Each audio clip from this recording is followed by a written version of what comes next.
We should be live in the most quiet and abandoned stream I've ever done in my life. How exciting. Good evening, everyone. Hi, everyone. It's just me and Luke, just like in the olden days. Hi, Linda Scone. Welcome back. Yeah, I was planning on doing a scripted Dissected, but I had a bit of a busy week. How have you been doing, Luke? Yeah, fine. I've been spending the day cleaning up my flat because I'm going to be meeting up with Silvio and Ewan tomorrow in Southend. Originally it was going to be a London meetup because I'm going to be on holiday next Saturday, but two of my friends couldn't turn up, so they decided to come and visit me in Southend, and they'll hold the meetup next Saturday. I feel so sorry for you because you actually organized the whole London trip as well. I know you can't. Yeah. I'm sure they'll be all right without me. Yeah, I'm sure, but it's kind of sucks. You're organizing a party you weren't even being able to visit. But hey, at least you get make them suffer. Like, okay, deliberately plan all kinds of horrific things. Like, but it's a good thing they've got to meet up with me in Southend tomorrow because we got a place called Super. I think I told you about it, called Super Side Quest, where for £5 an hour you could play all these different these old retro games. Yeah, I really want to revisit that. It was like one game I saw there, and I can't find it anymore. Yeah, they also have like arcade cabinets as well with various games on there, and if there's time, show them around my flat because I've been telling Sylvia about my new flat for the last 3 years. Yeah. Oh boy, that's gonna be exciting. Your bachelor pad. Yeah, probably point out all the problems with it. Like I feel like I had to seal it around my shower because I keep getting leaks. One of my wall plugs stopped working, and outside I found out that one of my bins has gone missing. Oh, are you kidding me? Stolen by the youths in the neighborhood or something? I looked around the area, I couldn't seem to find it, so I had to request for a new one. It's a black bin because in the UK we've all been given 3 different bins: one for paper and card, one for plastic, and one for non-recyclable. A black one for non-recyclable, and that's the one that's gone missing. Surprisingly, the other ones in my building still got theirs. Yeah, that's really odd. Oh well, I just had time to steal one for funsies. Yes, use one of their bins. Who knows? Yeah, man, that really sucks. Yeah, lucky we have a rental, so we have slightly less issues than that in a brand new building. So, Roger, how are things coping with hopefully getting your accounts back? If you asked me yesterday, I would have been screaming and yelling and sounding like I'm about to jump off a building. But I finally got some good news this morning, so I'm a little bit more positive now. I thought it was fun because the beginning of the week I got news that I have to do only one thing left. Like what was it again? Yeah, because my YouTube is being held hostage because I'm still supervised by this hacker. Even though the hacker's already been deleted and gone, but it's still in some phantom state. So I have to become my own parent and then eliminate the supervision element of it, and then it's free. But boy, that was a challenge to get through. So it took me all week. It was really driving me nuts. But I finally did it this morning. So my YouTube is finally free. Unfortunately, the videos are still missing, so I'm still talking to YouTube. So I hope this is the final step and we're almost there. But hence why. So there is a good chance you might get your YouTube back. I did ask them specifically if my YouTube videos are savable, and they said yes. So I do have hope. So it should be possible. But yeah, right now they're still beyond my reach, so I'm still depending on YouTube. But I'm only been talking to an AI. I mean, the AI is in contact with humans, but I'm not personally in contact with the humans. So the AI told me it can be saved. So, question is how much I can trust that thing. I think when all of this is rolled, you should do a parody where it's done like that scene in at the 12 Tasks of Asterix, where he went to the place that drives you mad, but it's the Google and YouTube help center. I was thinking of that, yes, because this whole... I mean, that shot where Asterix was incredibly pissed off, I can imagine that's you. The mustache drooping down, yes. Yeah, his feathers were drooping, yes. Yes, this whole week that does feel like an IMP episode. So who knows? I might do it. Yeah. Yeah. Well, I still have a sense of humor about it, so that's good, right? Mm. But yeah, I've had dark thoughts this week. Not helping that the weather is terrible. Oh, lots of lightning and storms. Yeah, it's been fun and got some rain down here as well. A lot of my job is about me being outside, so I could feel Uh, it up personal and close. mm. Oh well, it's weekend, so now I'm having a good time. I had a Yeah. birthday cake because I had 5 birthdays this week. So Nice. it's the part of the getting rid of the supervision. I had to change my birthday, but I kept getting the wrong days. I had to rechange it over and over. So you're practically Benjamin Butting it yourself. Yeah, I'm going in all directions. I started at becoming 18 years old, and then I had to become 12, and then I became 17, and then went back to 13. Like I'm bouncing all over the place. I'm having Schrödinger's cat birthdays, where I'm gaining and losing years at the same time. Mm. How lovely. So yeah, I'm a young lad of 18 again, even though I feel Nice. like I ate 100 years this week. But Mm. wonderful. Yeah, but hey, a lot of video game news I heard this week. Oh yeah, there was. I mean, because Summer Game Fest has started, and we had the Sony State of Play. I mean, there has been some interesting announcements, but the things I've seen, that you can tell they look a lot more cinematic now. Like you're mostly watching like a cinematic movie with the occasional button press it um, actions to press a button. Yeah, that's a shame. One of the reasons why I'm not a big fan of AAA games. Yeah, and it's still up in the air if we're actually going to get a Nintendo Direct this month at all, because I'm still looking for a reason to get a Switch 2. Yeah, I'm not super excited either. But yeah, the Star Fox is not doing it for you. Well, it's another retread of Star Fox 64, and I don't know about. I mean, I know they're trying to compete with the with Microsoft and Sony by now making the characters look more realistic. I think like okay, I mean, it might have been all right like 20 years ago when the Nintendo did try to go for like ultra realistic looks like they did with Twilight Princess and Brawl, but I don't know. It doesn't really sit with me. I mean, I believe instead they're trying to make it resemble the puppets, but the puppets kind of have that cutesy style to them. But I mean, here they kind of look a bit weird in a sense. Yeah, it is a rough art style to get used to. Or maybe you do get used to it. I don't know. But yeah, I'm not a huge fan of it either. It's kind of odd because I always thought Nintendo's like deliberately not competing directly with PlayStation, Xbox. Like let them have their own arena where it's all about hyper realistic, and then Nintendo is kind of off in its own little fantasy world.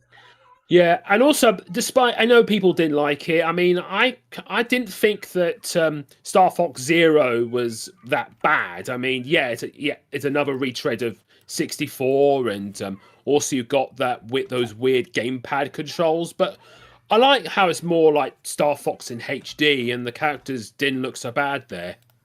Fair enough. I never played it, so I can't tell. I've always been kind of scared by all the tales about the bad controls. Mm.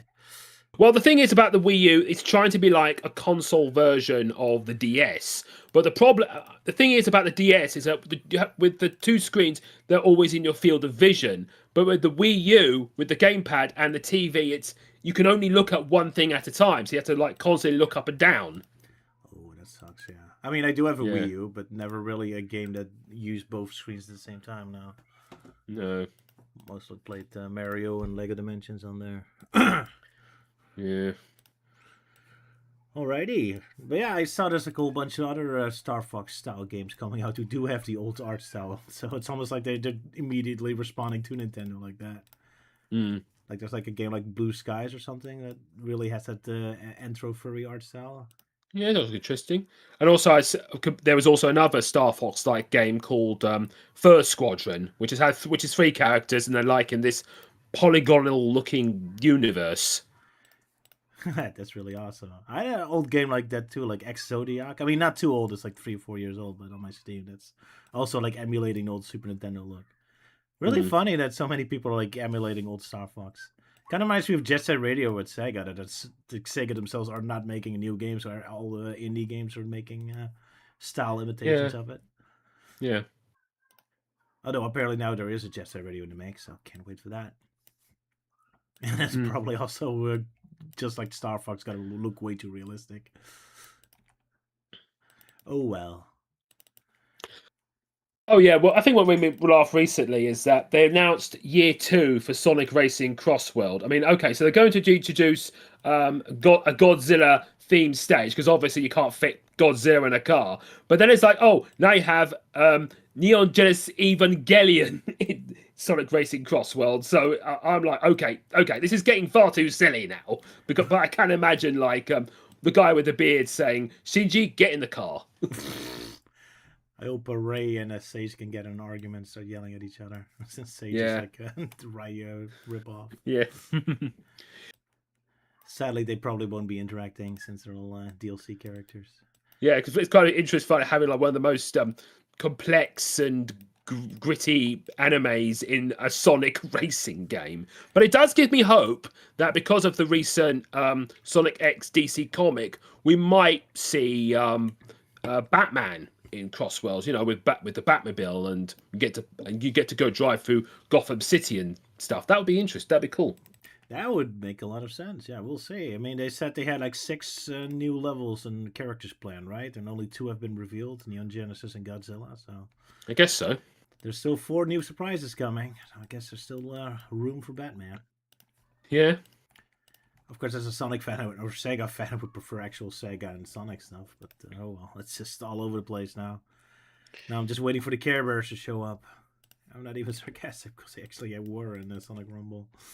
I mean, with Sonic Rumble, I wouldn't be surprised if we're going to get Smurfs and Popeye. Oh yeah, Popeye was also revealed. Oh my goodness, that's Yeah. the thing. I can't even parody it anymore. Yeah. Care Bears would have been my punchline of a parody, and they actually did it. So I'm kind of out parodied here. Yes, same with Crossworlds. Oh my goodness. So yeah, I guess they've out parodied me. Can't do anything anymore.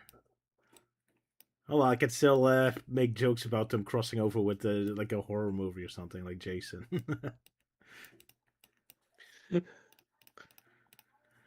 Yeah, like Resident Evil.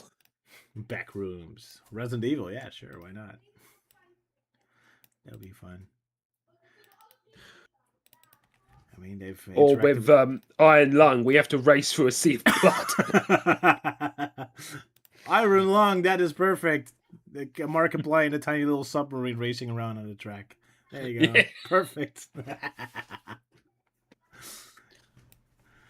Talk about ruining the mood of the original. Yeah. Yeah, I have watched it on Sunday. It's quite an interesting idea having the whole movie set in this this very tight enclosed space. You're not exactly sure what's going on, but it sounds very bleak and stuff. And I think I kind of got the gist of what's going on, but I mean, there's parts where they have like random voices. I have trouble making out, and I think it's like you're not made sure if like it's the Leviathans that's talking to Simon or that it's the blood, because it's meant to imply that the blood is sentient, like some kind of hive mind. Yeah.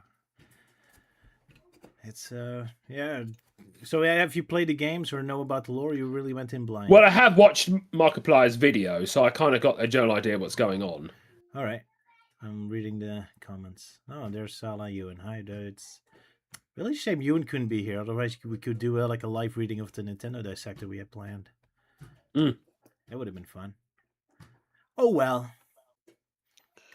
Max is there. You know, to have Sylvia and Ewan gather around. I don't know what they're doing now, but they could have like Sylvia and Ewan gather around his laptop or computer and join in. I don't know. I'm not sure what they're doing now. I'm sure Sylvia told me, but well, at least Ewan is on a laptop talking to chat, so I guess they're home. Guess they're just chilling out. Sylvia did say she had a busy, a long ride to Kelvedon today. Yeah. And tomorrow to Southend, to your place. Yep. Seeing your bachelor pad, commenting on it. Oh well, they're in no position to judge you anyway. Ewan's whole room is full with the robot toys, and our house with me and Sylvia's a mess as well. So we are in no position to judge. Ah, being an adult, how fun. Yeah, I spend most of the day doing housework. Yeah, oh boy, especially with an older flat like yours. Oh man, I'm proud of you.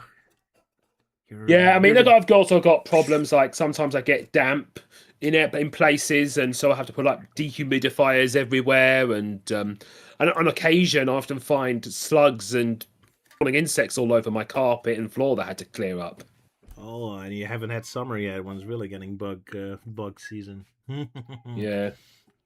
Yeah, sometimes I look in the kitchen and like in the living room and I see like loads of slug trails everywhere or the occasional slug and I just wonder like, how the hell did they get in? Oh my I do have goodness, yeah. slug.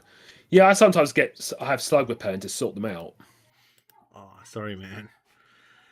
But it's good. But the thing is, I'm not going to be here like that for a very long while because in a couple of years' time, like maybe 2 or 3 years, I'm going to consider like moving to a new bigger flat because I'm on the property ladder now, so I can get rid of this and move my way up. Nice. Already got plans ahead, huh? Yeah. That's why you were looking to date now, right? So you can immediately move on to a two-person flat or something. Hopefully, Yeah. So in case I could have a friend round.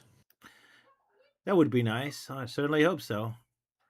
Yeah, that's really great. You're moving up in the world. I'm really getting to enjoy the joys of being an adult. Yep. But yeah, you're playing life on hard mode with such a flat. Jeez. Oof. Yeah. Hey, you're gaining valuable skills, so you got the knowledge. Yeah, and also I've been paying a considerable amount of my mortgage off as well. Nice. Yeah, these houses are ridiculously expensive. It's insane. Yeah. They've done something really bad there, trying to like constantly make profits of selling homes. That was a really stupid idea. Yeah, I mean, I'm looking like how much rent is in like America and London. It's astronomical. It's insane. Yeah. Well, lucky in the Netherlands. I mean, not that it's here perfect, but that could be worse. Yeah. Oof. Mm. Oh well.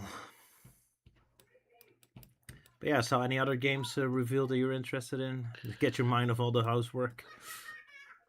Well, I've been trying to rack my brain about it. Like, oh, I think okay, what did I look at? Okay, so they're making a new Cuphead. That's Oh yeah, the pretty awesome. Nintendo game, right? Nintendo style Oh game. yeah, there's going to be like an 8-bit Cuphead platform. And like, oh, what if if Cuphead was released in the late 90s or late 80s or early 90s? Even For, though the art style for the reminds me more of the Game Boy Color, honestly, but Yeah, it has that Master System NES look to it. more Game Boy Color. But yes, but yeah, sorry for interrupting you. Go ahead. Yeah. There's the final chapter of Final Fantasy VII. That looks okay. I still haven't beaten the first one. I did play it for a bit, but I haven't played any of them really. I mean, I played the original way back in 2019 on the Switch, so I know how it plays out. But I believe because of the first one, it kind of deviates a bit. So I don't know. It. I think there's going to be like some new things going on in there. yeah, they definitely have a couple twists and turns, where they put the emphasis of the story somewhere else and do a weird dimension changing. I mean, I Mm, guess it's kind of nice because they did have those other like Crisis Core and those other sequels to Final Fantasy VII that never really had a proper finish. So mm, it's kind of nice to have like more of an actual like grand finale where everything comes together, I suppose. yeah. Interesting. But yeah, I haven't finished part one yet. Played it a bit. Don't know why I don't get into it. It's too linear, I think. Mm. Oh well, and I just don't have too much time for video games anyway. I did just start playing the new James Bond game, but also not super gotten into it yet. Yeah, I mean, mean to get around to getting Mia the Hollower because I played the demo last August, and yeah, I enjoyed it. It's basically an homage to Game Boy Color games, namely the Oracle games, and it kind of looks like Mrs. Brisby from Secret of Nim if she was in Castlevania. Oh, that game from the Shovel Knight people. Yeah, I've seen it Yeah, around. Yacht Club. All right. Yeah, I'm not sure if I want to play. I mean, the art style looks awesome, but it's like a rogue style game or something. I'm not a big fan of those. So, or am I wrong? because it's like where you're supposed to keep dying and keep redoing the whole dungeon over and over again. I'm not sure if it's like that. All right, maybe I'm misinformed. I haven't played it yet. Yeah, it looks pretty cool at least. Sure. Yeah, I'm glad that the art style gets a lot of attention now. I had a soft spot for the Game Boy Color. This is Mm. it's a really cool look.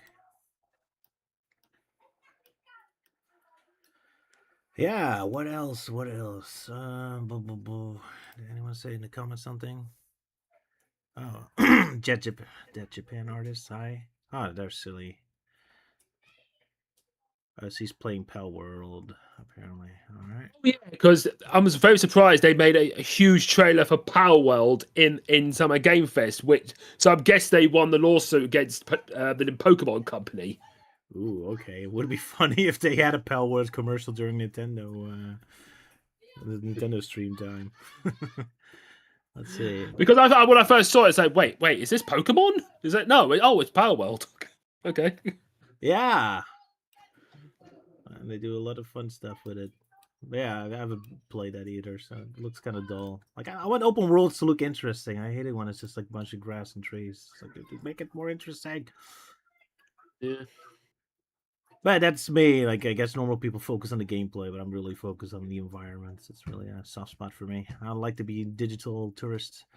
Anyway, getting a comment here. Did you hear they are making a comic to explain Sonic and Sage's relationship? I mean, nice. I mean, I wish the game did that. Well, like in IDW, or is this going to be in like the Frontiers? I presume in IDW. But yeah, good point. Maybe they do it as a tie-in for the rumored Frontiers update we're gonna get. I mean, everyone's talking about it. Man, I Mm. don't really care about Frontiers getting an update. The game is so boring. Yeah, because I wonder if we're going to announce anything for Sonic's 35th. I mean, it should be what is it? What date is it again? The 31, so in a couple of weeks. June has 30 days, I think. Well, this goes to show what an idiot I am. Let me actually look the facts up and then pretend I knew the facts all along because I'm a very good Sonic fan and I know these facts out of my head, of course. Whoops. What day? June 23. So I was way off. Yes. June 23rd, that was it, yeah. All right. Well, I'm gonna assume we're gonna get like some sort of CGI preview of the tone of the next game, but not really an actual full review. That's what I am expecting, but we'll see. I mean, what I'm hoping for, I mean, even though it's still a bit early days, is like a nice, like some sort of preview or first look at Sonic 4, because I was quite surprised they finished filming that quickly. So I think they're not going to have as much human centered scenes as there were with previous movies. So I think most of the movie is going to be with the Sonic characters. Or maybe we're going to get scenes where they finally get to leave Earth, like go to other worlds, or being as it's might be based on Sonic CD, we might get Sonic friends travel, I don't know, the multiverse or through time. That would be pretty interesting. I hope Because they don't make it too complicated. I did see some sort of leaked image. I don't know if it's like the actual some kind of concept sketch of what appears to be Amy and Sonic in a scene similar to Crisis City from Sonic 06, being chased by all those metal Sonics while a holographic image of Robotnik's in the back. I'll see if I can look it up. Wow, I did not see that picture. All right. We'll see. Yeah, what I'm worried about is that we're getting a little too many heroes now. So that's making the story increasingly difficult because we want to keep all of Yeah, them. because they're doing it like they did with the MCU now.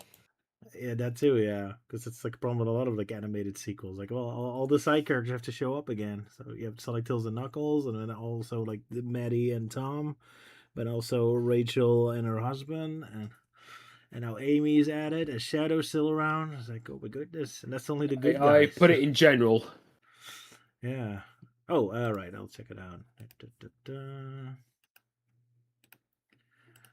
Wow, I did not see that. Oh my goodness, you're being a better Sonic fan today than I am. I remembered one concept art for I think it was meant to be to the end of Sonic 3 or Sonic 4 with a post-apocalyptic world and Robotnik kind of looked like a Time Lord with Metal Sonic next to him. Who knows? Yeah, Of course, the problem with these, you never know if it's AI or not. Especially with yeah, Sonic holding Amy. Like, I have a feeling they're not going to do that. It's going to be all no. girl power stuff. It's going Mm. to be Mary Sue mode, I'm afraid. But we'll see. We'll see what they'll do. I'm really curious. But yeah. Honestly, I'm more hoping to do another TV show and I was starring Shadow or something. Yeah, I think that they might do one with Shadow, but it'd be cool if they could bring in the Chaotix as well. Ooh. That would be really cool.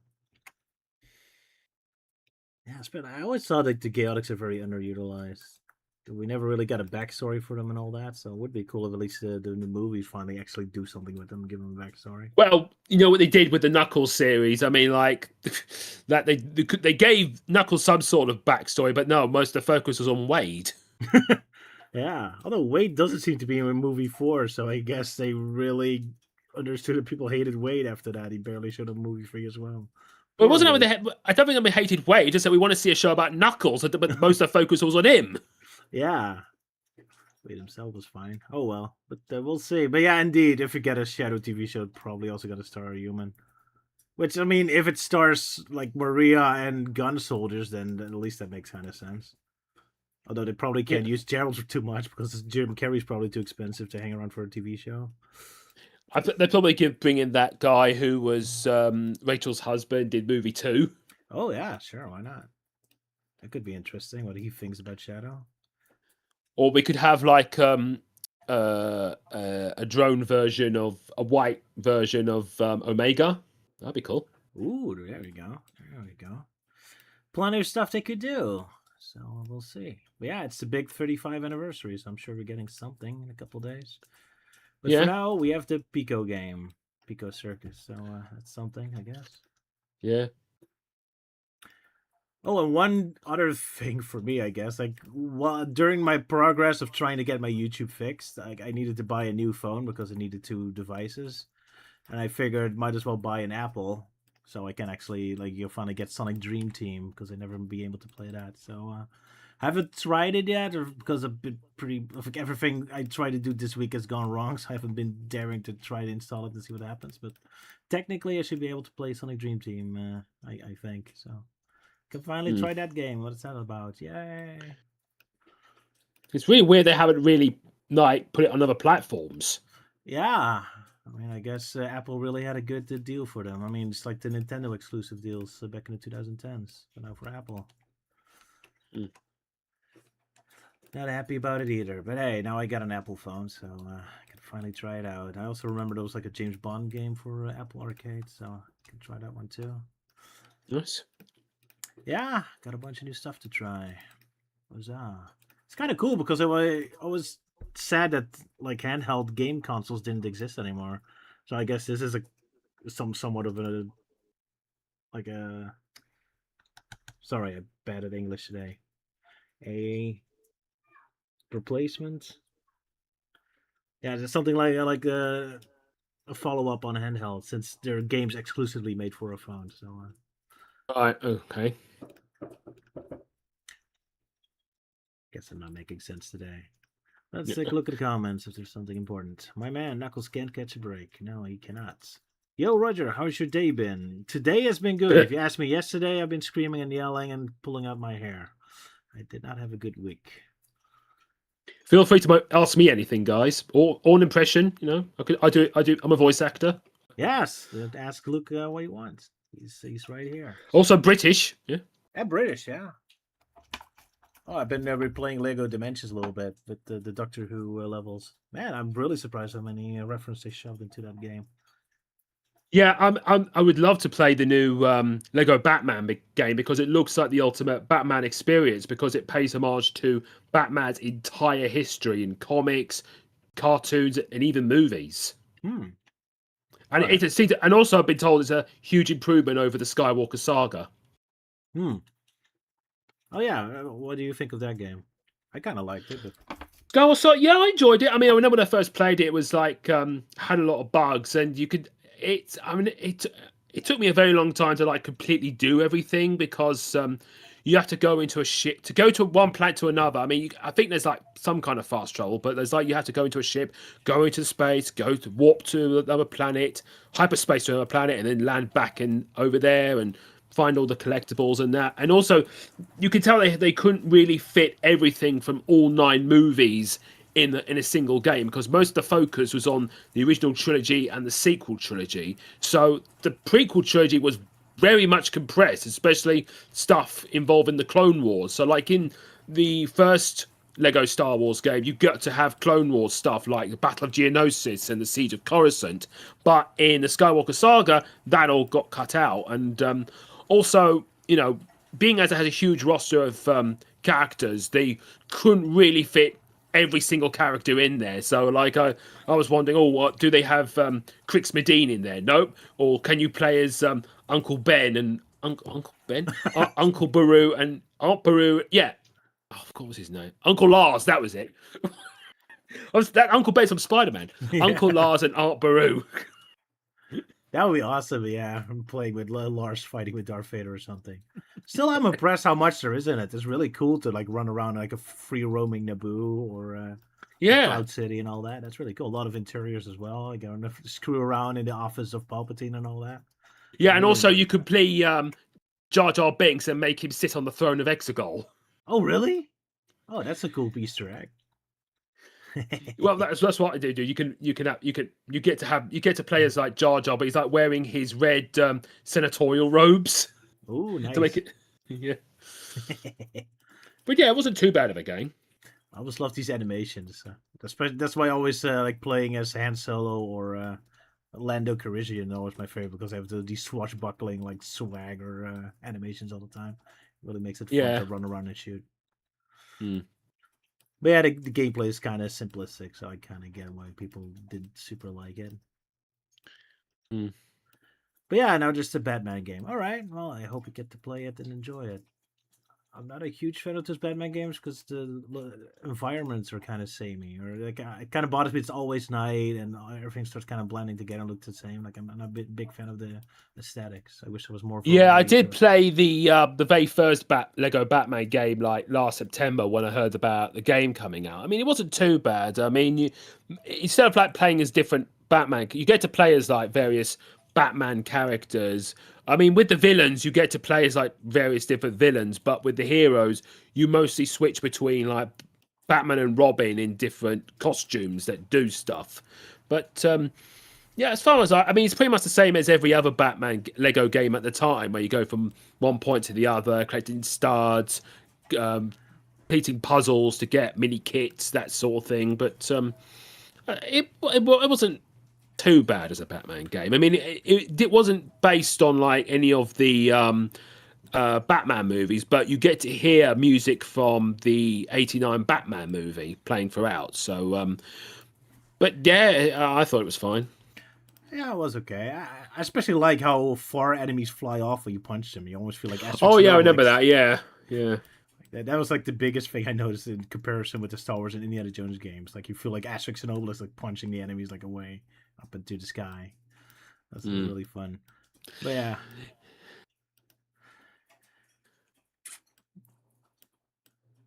Lego games. They're fun. Although I kind of Mm. wish they put less emphasis on puzzles and more on action. Because like Mm. modern Lego games are a little too puzzly for me. I mean, they're Mm. not even fun puzzles. They're just kind of more time wasters.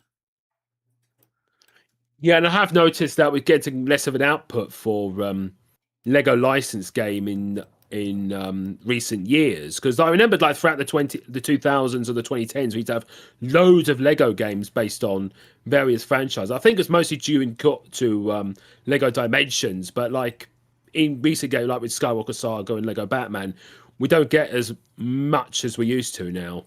No. But yeah, that's general with games. It feels like there's less games coming out in general. I guess it's just more expensive and hard to make games these days.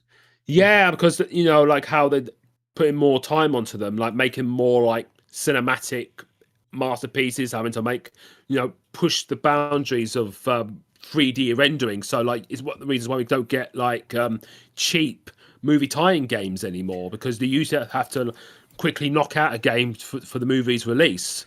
I really miss those. I know a lot of them were terrible, but man, I have such a soft spot for them. I miss them. Yeah, same here. Good times. First forever. There were still a couple bangers between them, and it's just fun. But yeah, but hey, that's where indie games are for. I mean, they're not doing the movie license stuff, but at least for the cheaper, simpler games. Yeah. So yeah, AAA games get a little too bloated for their own good. Oh well. I'm just too old for these giant games anymore. Mm. I have adult stuff to do. We have adult stuff to Same. do. Yeah, pretty much. Homes to fix, stuff to clean, YouTube channels to fix. Yeah. I only have Going to time. work. Going to work, yes, absolutely. We only have time for a quick arcade game for 2 hours. I suppose one advantage I do have is that as I only live 10 minutes away from my parents, I usually go over there to have dinner with them. Oh, fair enough. And also to save money on streaming services, they have Netflix, Disney, and Amazon over there. So I go over there and watch a show or a movie with them.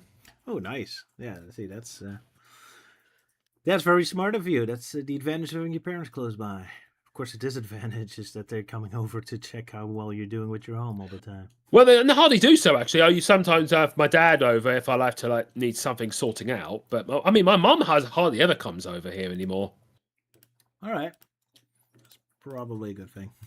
It so sucks. Like you're an adult, so you feel like an adult, and now your parents come over and they just still treat you like a child, and you feel right back down the dumps again. Oh yeah, they often like talk down. Well, not say anything bad about them, but sometimes they like talk to me like I'm still young when we go on holiday together. Like, oh, don't forget to do that. Do that, Luke. Make sure you do that, Luke. And I was like, oh, for God's sake. Bless them. They mean well and they're great people. But yeah, sometimes parents are very good at this, sucking all your optimism and self confidence out of you and make you feel small again. Yeah. Oh boy. Oh, parents. Love them, hate them. But they're generally good people. Probably better at life than I am. Let's see, more comments. Nobody's asking you any questions. How dare they? Sylvia, you and ask Luke a question. Oh, they're having dinner now. See. Oh, you're having dinner now too? No, I had my dinner ages ago. Oh, fair enough. Good. I didn't really have dinner. I had too much of a lunch. Now I'm just eating strawberries. Probably good for me. Very nice. Great. Wish it didn't go bad so quickly. Go ahead. I saw Spider Noir a couple of weeks ago. I really enjoyed it. I mean, it's pretty much like homage to like old film noir. Had a lot of film noir tropes in it, so it's like a homage to that. And you have the option either watching it in black and white or in color. And of course, I went with black and white. And I guess in color, it kind of looks like something out of Dick Tracy. But I suppose I mean, Nicolas Cage was great in that series. He was channeling Humphrey Bogart, and it would have been hilarious if he was in the Spider-Verse movies. That would have been hilarious. Also, the acting of the other characters were great. I mean, I liked the guy who played their version of Electro. I think he goes by a different name in that series, but when you hear his appearance and his voice, I've been thinking that if they can't get Danny DeVito as Wario, I think he would be good as to voice the character. You have to explain this. I know there's a Spider-Man noir, but I know absolutely nothing about it. So it's a TV show on Netflix, or what? Yes, it's on Amazon Prime. It's set in an alternate universe where which had a Spider-Man in it called Nicolas Cage, played by Nicolas Cage, calling himself the Spider. He's called Ben Reilly, and he goes through all what tropes that other like film noir detectives do. Like he's down on his luck. He gets involved with the mafia, and has to solve mysteries and crimes and such. And and also like the mobsters run by this kingpin called Silvermane. He has like these.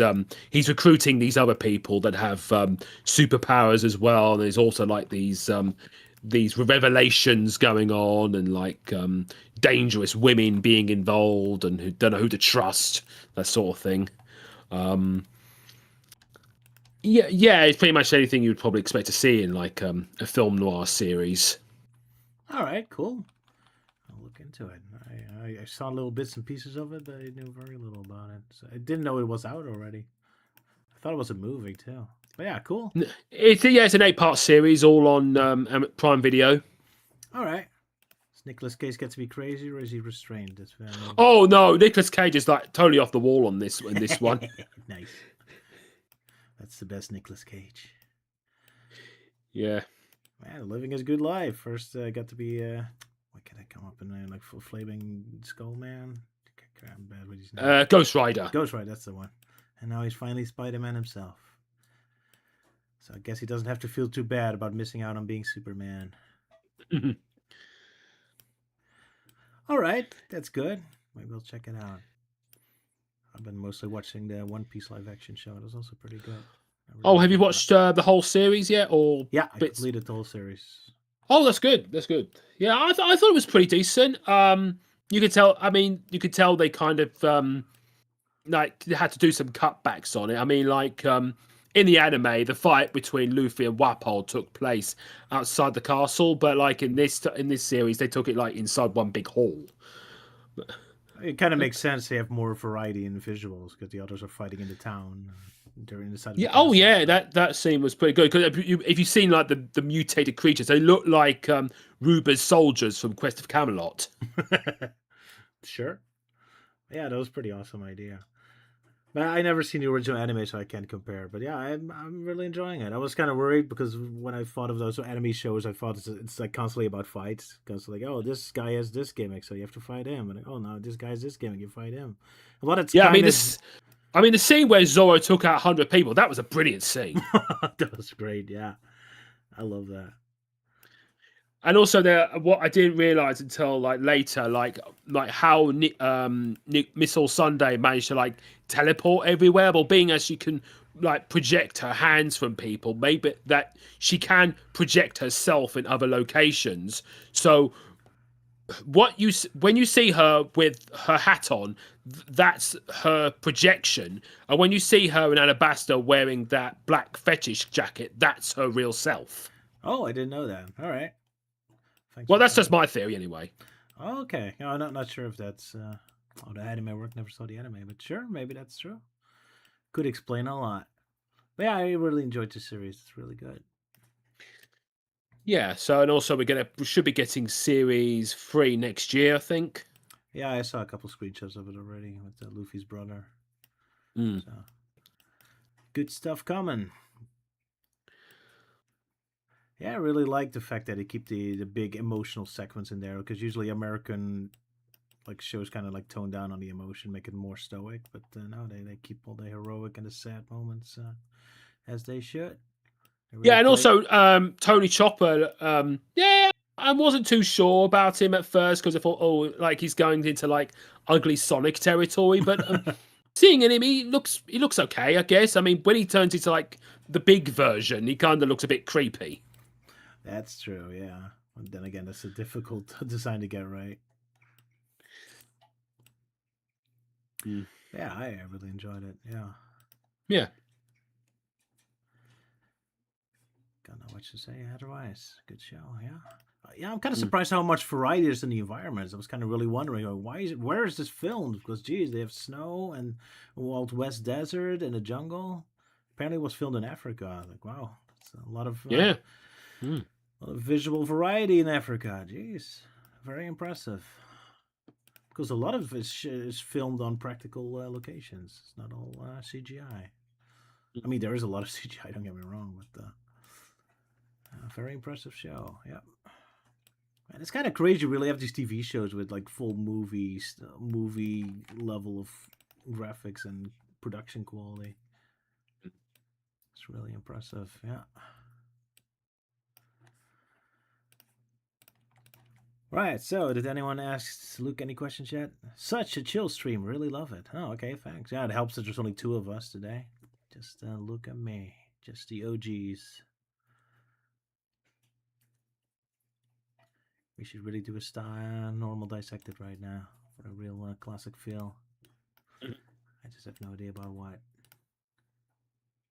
I mean, I guess we're all kind of dissecting stuff. Yeah, Oddly. in a sense. In a sense. I have been pondering about a Zelda. It's basically an idea for a Zelda spin-off game. After watching the reveal trailer for God of War Lorfe, which is about Kratos' second wife as he goes to this afterlife of the gods. So she got this talking sword and a cube as a companion. I mean, it's a nice idea for God of War fans, but if you're not haven't played those games, you're probably not familiar with the character, and it doesn't really has that God of War feel to it. It looks like some kind of like Dungeons and Dragons game, especially with the gelatinous cube. But I've been thinking about like, oh, what kind of spin-off games can you do now with characters? And I've been thinking, being as they're trying to push Princess Zelda as more of a main character, which I'm perfectly fine with. I've been thinking what kind of games they could do now with Princess Zelda, and I got this idea for a spin-off idea that's set during the events of Ocarina of Time when Link was trapped in the Sacred Realm, and you play as Zelda as she trains herself. She gets trained by Impa to become Sheik. As we don't know what's happened during that 7 year period when Ganondorf took over Hyrule, and being as you can't really set it in Hyrule because you're going through all the same locations all the time. Why not have it set in a neighboring kingdom? But knowing Nintendo, they would probably have it set in Hyrule. Or a different dimension. Yeah, I mean, like you could play as this really cool ninja who who is Zelda, and you can see her like throwing ninja stars, having some kind of like ninja blade, and she could like run up walls doing parkour, and being as Impa has that disappearing smoke ability, she could use that to dodge enemies. Like she could, you've probably seen it in recent like samurai or ninja inspired games where you disappear in a puff of smoke and appear somewhere else to dodge attacks from enemies. Sure. I mean, if they could set it in another kingdom, it could be like very Asian inspired. That's under threat by Hyrule, now ruled by Ganondorf, because like being in, they might have some kind of like ancient evil that Ganondorf wants to control. Becomes psychiatric style now. He's Yeah, Gary Robotnik trying to rule a giant monster, guys. Yeah, and Zelda has to like. Well, it's kind of like what they did with Spirit Tracks, where New Hyrule has a demon lord named Maladus, and of course in Skyward Sword you had the Imprisoned. So you probably have Zelda fighting this new evil, and also you see her acquiring the harp, which I don't know uses that to open doors and stuff and learn tunes and I guess then it would end with going back to Hyrule, and the last scene would have Zelda now Sheik going to the Temple of Time and seeing Link, now a fully grown adult, return to the Temple of Time. That'll be interesting. But can they really go back to Ocarina of Time? I mean, I thought from Breath of the Wild on they kind of changed timelines again. I don't know what they're going to be doing with. Well, it's like with Echoes of Wisdom, because that seems to go back to a like classic Zelda look. But yeah, I mean, the Zelda time, you don't really know what they're doing with like future Zelda games, because in past Zelda games, you usually try to like put a Zelda game before that Zelda game to explain the events for that Zelda game. Prequel of a prequel of a prequel, yeah. Because I remember like with Skyward Sword being like, oh, this is all like the prehistory of Hyrule's history. It's like, oh, are they going to do another one where it's set in the Stone Age and Link's as a dinosaur, or Link's running a dinosaur or something? I love that. That's a great idea.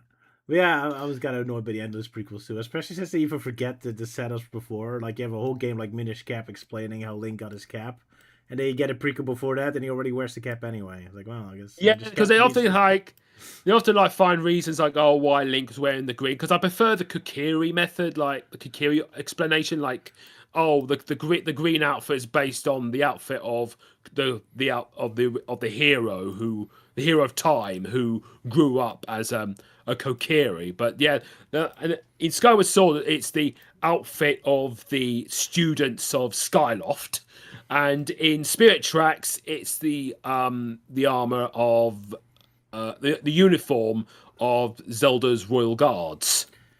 And Wind Waker based on the old links. Yeah, I always have a new explanation. Although at least for Wind Waker it makes sense. Yeah, you don't need to explain everything all the time. But yeah, oh well. Sounds like a fun idea. Anyway, I saw an interesting comment just now. Do you find it strange they never made an online MMO RPG with Sonic's universe? Don't know about online MMO, but I agree with you. They should really make another Sonic RPG. Yeah, like Sonic Online, where you can make I can see I can't imagine like a sea of like like Sonic forces, but like in one huge community, and you get to like go on missions to like fight robots or something. Yeah, they really underutilized the whole making your own avatar character. Yeah. I was so disappointed they didn't put it in the racing game. It's like, why not?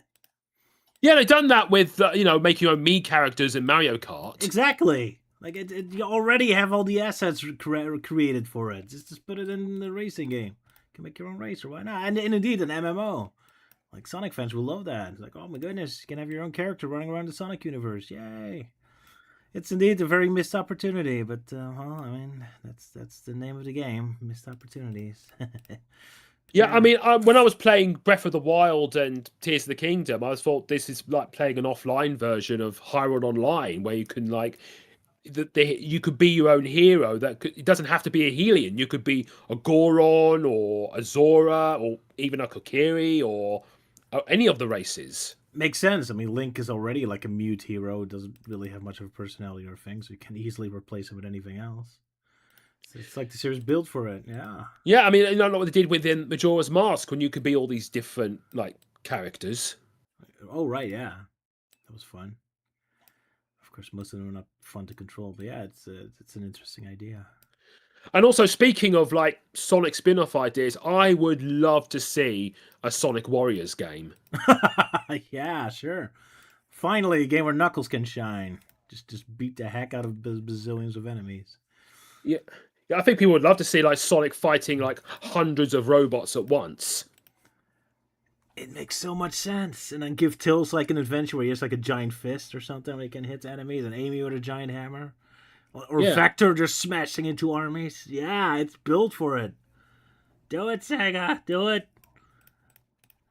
Or another fighting game like Sonic Battle or Sonic the Fighters. Oh, there's so much stuff you can do with it. But no, they do Sonic Pico instead. Yay. yeah. I mean, I've been always thinking about what franchises should be like a Warriors game. I mean, some are a bit westernized. I mean, being as the Warriors games are usually set with fantasy kingdoms at war, why not have Middle Earth Warriors? Because that'd be cool, yeah. Or Sure.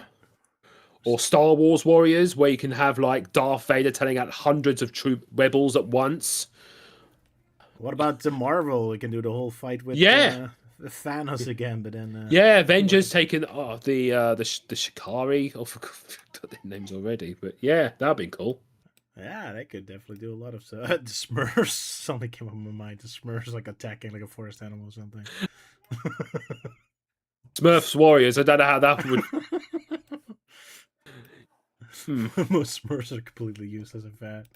Sorry, I don't know why it came up in my mind, but it amuses me. So there you go. I mean, like with DC Warriors, I guess you could have like Batman taking 100 goons at once. There you go.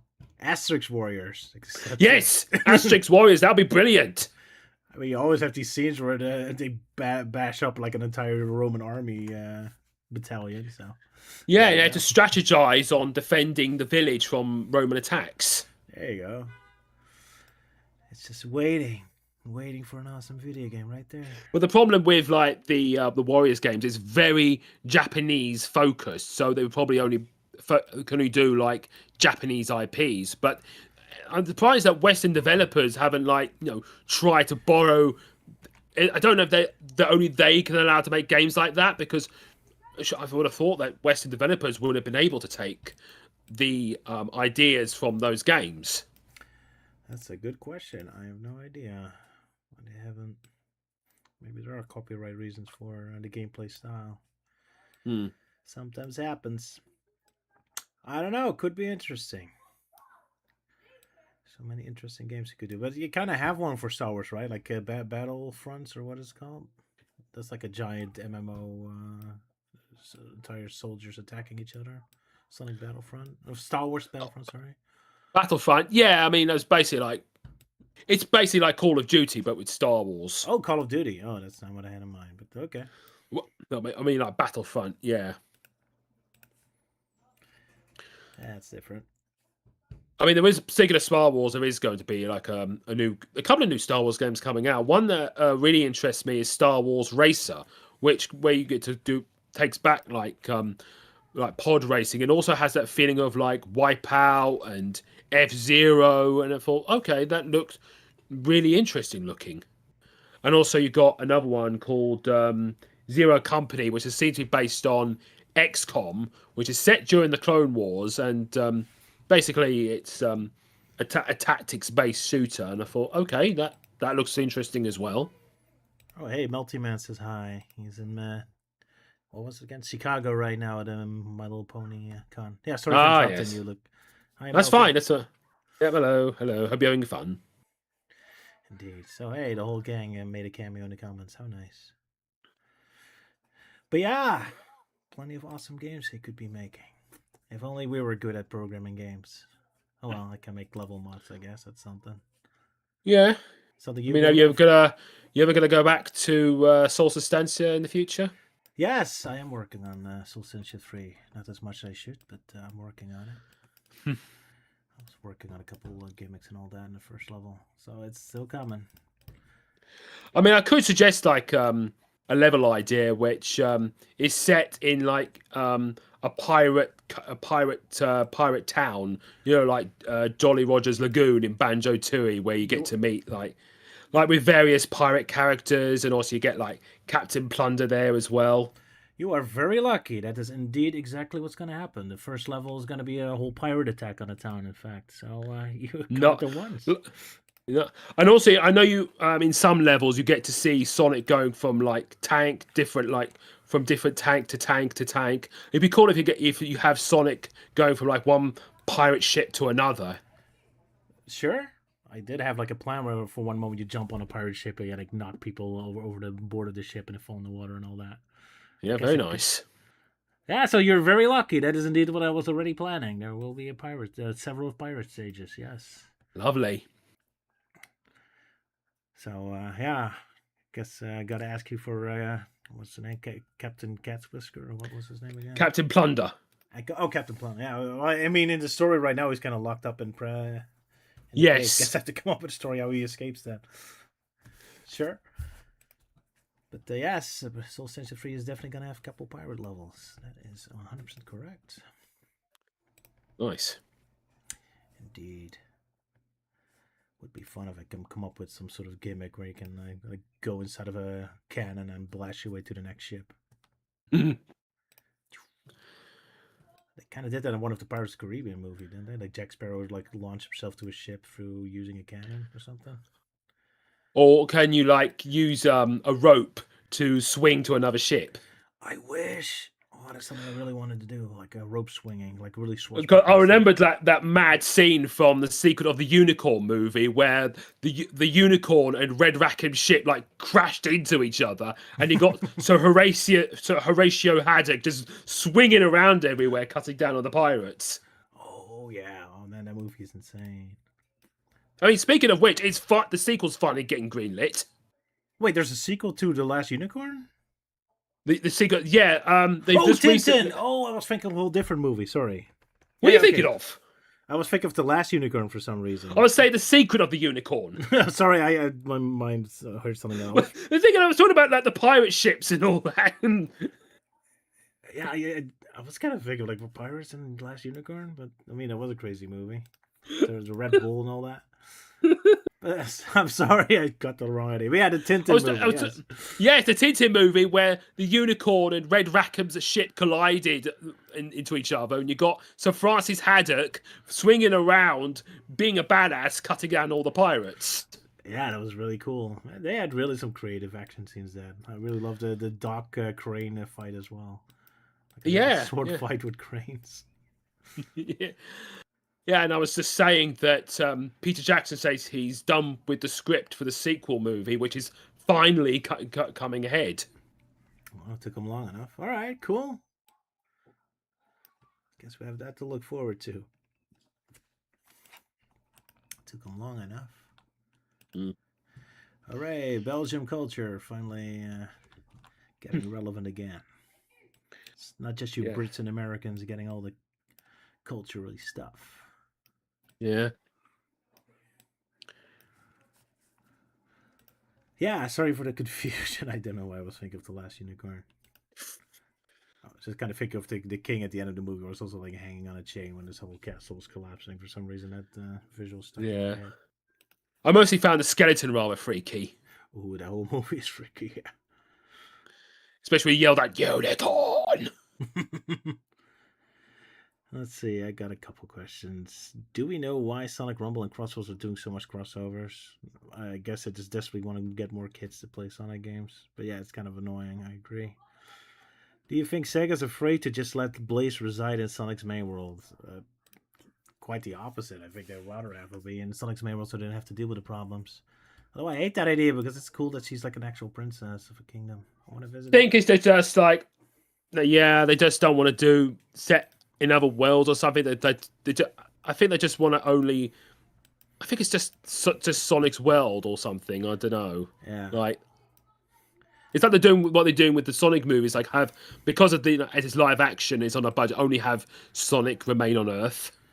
Probably, yeah. Well, I mean, in the games it doesn't matter because the environments can be whatever they want.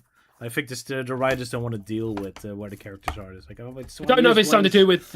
I don't know if it's something to do with the licenses with the Sonic Rush games or something. Oh yeah, did they have to launch for those games? Could be. I hope so. Because otherwise, I'm just thinking like, why is Blaze like still hanging around after those games? Because sometimes you have characters that are only restricted to those games, and sometimes you have characters that just become part of Sonic's family. I guess it depends on how popular they are. I mean, after all, Yeah, that's what Sonic Team is always looking for, the most popular things. That's why mm. Shadow couldn't stay dead. Then again, it doesn't explain why the Deadly Six keep returning because I'm not sure how many people like those. I think it's because like, oh, they look cute and colourful. I'm sure little kiddies would enjoy them. Or the Japanese, yeah. Yeah, and they're also trying to be like the Sonic equivalent of Bowser and the Koopalings. Kind of, yeah. I mean, I don't even have anything against them. It's just there's so much potential that's wasted. But that's all the characters. Yeah. Oh well. Yeah. Anything else? Something that's more interesting for you to talk about. Yeah, you've been doing any other stuff lately? Um. Well, I've kind of begun production on finally updating my Robotnik throughout the ages comp, which Oh well, yeah. it's something I've started way back in 2013 where I tried to do like various incarnations of Robotnik slash Eggman. I haven't really updated it in 4 years since the second movie because I've been trying to sort out my flat, moving everything to my flat, and last year I've been settling into my flat, but now as I feel a little bit more settled in and I feel a bit more motivated and I've got like an XP pen tablet, I might finally work on this comp, and I thought it'd be something nice to do for Sonic's 35th anniversary. So this will include the Chaotic Council from Sonic Prime and Robotnik from the third movie. And of course, next year I'll probably have to update it again for the fourth movie. Should Robotnik undergo, because we don't know at the moment if Robotnik's going to still look as he did at the end of 3, or he's going to go through another evolutionary makeover. Probably will, yeah. Poor Luke, you really have a lifelong project started there. I mean, I've also need to get around. Haven't even ever updated my Link and Zelda throughout the ages since 2017 with Breath of the Wild, and also I really need to do a full-fledged update and a remake of Ganon throughout the ages, which I have not updated since 2009 because I did it before Spirit Tracks came out. Mhm. So I had this funny idea of making Ganondorf a train driver That would have been awesome. because I thought he would be the one that's driving the evil train. I love that idea. Sadly, no. But hey, in Smash Bros, you can play pretend if you play Smash Bros 4 on the DS. You can have Gandalf Yeah, run on the train. yes. If only. But yeah, you probably best wait for the Zelda movie to come out before you finish that picture because that's Yeah, probably I good. mean, I doubt we'll get any. I mean, might for the if we get a Nintendo Direct this month, but I think we might get a first look by the end of the year at least because we're still keeping it very hush hush at the moment. But I'm hoping we get a full cast list of what kind of characters we might get or what the plot might entail. Indeed. Big But surprise. one thing I'm also really looking forward to with the movie is, of course, Zelda movie merchandise because I would definitely get, I'll definitely get the poster, of course, but also I would definitely get the figurines of Link, Zelda, and whoever's going to be Ganondorf. And a popcorn bucket in the cinema.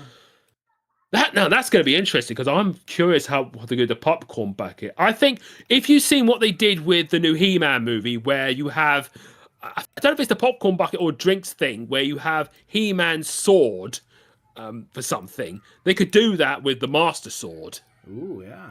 That could be interesting. Oh, yeah, the E-Man movie's out. You gonna watch that? I'm up in the air about that. I mean, I need to thinking about how I'm going to watch that, and also, yeah, I know it's a bit meant to be in line with the 80s movie because it does look rather. They're trying to make it more like a comedy because. But I think what threw me off a bit was that in this movie they made Prince Adam grow up in modern day Earth, so he's now an office worker. Is that what they're doing with movies now, where the main character's from another world, especially in live action, where they would have instead of mostly set in their world, they would then end up in our world. So for they did that with the Smurfs, they did that with Sonic, and now they're going to do that with He-Man. I mean, they did that before with the 80s movie with Dolph Lundgren, but most of it does look pretty good. I mean, I think people are a bit concerned about Jared Leto as Skeletor, but from what I've seen with him, I think he nails the character okay. And of course, if you've seen what Jared Leto looks like, there might be a chance that we might get a flashback scene with him as Keldor. All right. Oh, looking forward to that. But yeah, I really hate that cliche of the Earth thing. Oh man, kind of reminds me of the old Hook movie where Peter Pan isn't Peter Pan until the last 5 minutes of the movie. Like, Yeah, I mean, I kind of have a soft spot for movie. I think because I like Robin Williams, and of course Dustin Hoffman was great as Hook, in a sense. I mean, I can understand it, but yeah, I think it's due to childhood nostalgia. Really. It's one of my favorite childhood movies. I love the music. Really good music. Oh yes, love the music. Good old. Man, I'm terrible. John Williams. Yeah, there we go. Yes. We got a couple of comments. Let's see. Rhino. What did I miss? Well, not much. Just me and Roger rambling. We're just rambling. Looking good for my YouTube channel, I hope. Although I said at the beginning of the week, and I went through hell. But we'll see. Yeah, that's it. Let's see. Never got both your takes on Infinite's new role. Didn't you? Did we mention that in the Dissected? Huh. Oh, wait, you So, weren't in the Dissected. But well, you did. You got ice cream from Godzilla. But Do you feel Robotnik is lacking a loyal rogues gallery under his belt? Yes, I definitely do. Every villain now and robot practically has gone rogue or ate Sonic willingly. Yep. I really Yeah, wish we I had mean, more. like in IDW Sonic, I mean, they do seem to be trying to get set up a new rogues gallery, but like after a certain part, they keep recycling the same villains. Like they keep doing like Rough and Tumble, they keep doing Mimic and Clutch von what's his name. I mean, one of the new villains I did like was Doctor Starline because like he like knows the flaws of he's really intelligent. He knows the flaws of Eggman and Sonic and like tries to usurp him. So he's pretty much like he's a bit similar to Snively in some way. Yeah. But I mean, I don't know if he will ever come back, but I really hope he does in some capacity because you know in these kind of comics like characters don't really stay dead in a sense, and also when you see like Robotnik beating the utter shit out of him, I was like, I would like to see Robotnik do that to Sonic. That would be satisfying. Yeah, but wow, now you mention it, IDW does have a quite bigger rogue gallery. That's cool. So they're Well, not doing too bad. and also you had for a time you did have Surge, but then she turned good. Of course, she did. It was too popular to keep evil. Yeah, I mean, IDW is doing a decent job having more villains, so that's good. But as far as the games are concerned, yeah, we don't have much. Well, Fang, most it. I mean, in 2000, you did have like the kaiju or demonic entity of the week. that's true, yeah, but I'm not sure if they really count as like I mean reusable rogues. More the Babylon rogues, except they never really use as just Oh yeah, throwaway yeah, villains. yeah, We'll see. I know we have Sage, of course, but I don't think she's gonna have much of an active part of it, as he's really an extension of Robotnik anyway. yeah. I think she's going to be like in the same position as like Orbot and Cubot, where she like you know, on the side of Eggman, just cheering her dad on or something, and sometimes help it like helping out with Sonic. We'll see whenever the monster of the week gets too powerful, as usual. Mm. Alrighty. I'm not sure if it's author bias or Sega mandate, but it does come off like any new villain has to be dispatched really quickly to keep Eggman the only main forever villain. I haven't read the most recent IDW, so I can't comment on that. Did you say shipped? Shit, what? I have no idea what you're talking about, Max. But yeah, there we go. But right, Yeah, because they definitely did that in Lost World, where like they built up the Deadly Six as the main villains, but at the end, nope, it's Eggman. really disappointing. Oh well. I was really hoping like a freeway battle that Eggman and Deadly Six were both active parts and fighting each other and Sonic at the same time. I love that in Sonic Mania that they did that with the hard-boiled eggs and Eggman. I always love it when Eggman is just kind of like in between, like not the main villain, but more like a complication to it, like a wild Yeah, card. That's I love that. But alas, it doesn't happen too often. Yeah, not sure, but oh well. We'll see what the future holds, I suppose. Poof. Yeah, is there any other news we want to discuss? well, this is pretty much a bit of sad news on my end of the pod that as of yesterday, we have lost a great actor, Anthony Stewart Head, who you might better know as Giles from Buffy and Uther Pendragon from Merlin. Oh, yeah. Another one bites the dust. Rest in Mm, peace, good sir. That's sad news. yeah, Hope you had a good life. yeah, yeah. There we go. Yeah, our favorite Um, actors ain't getting any younger.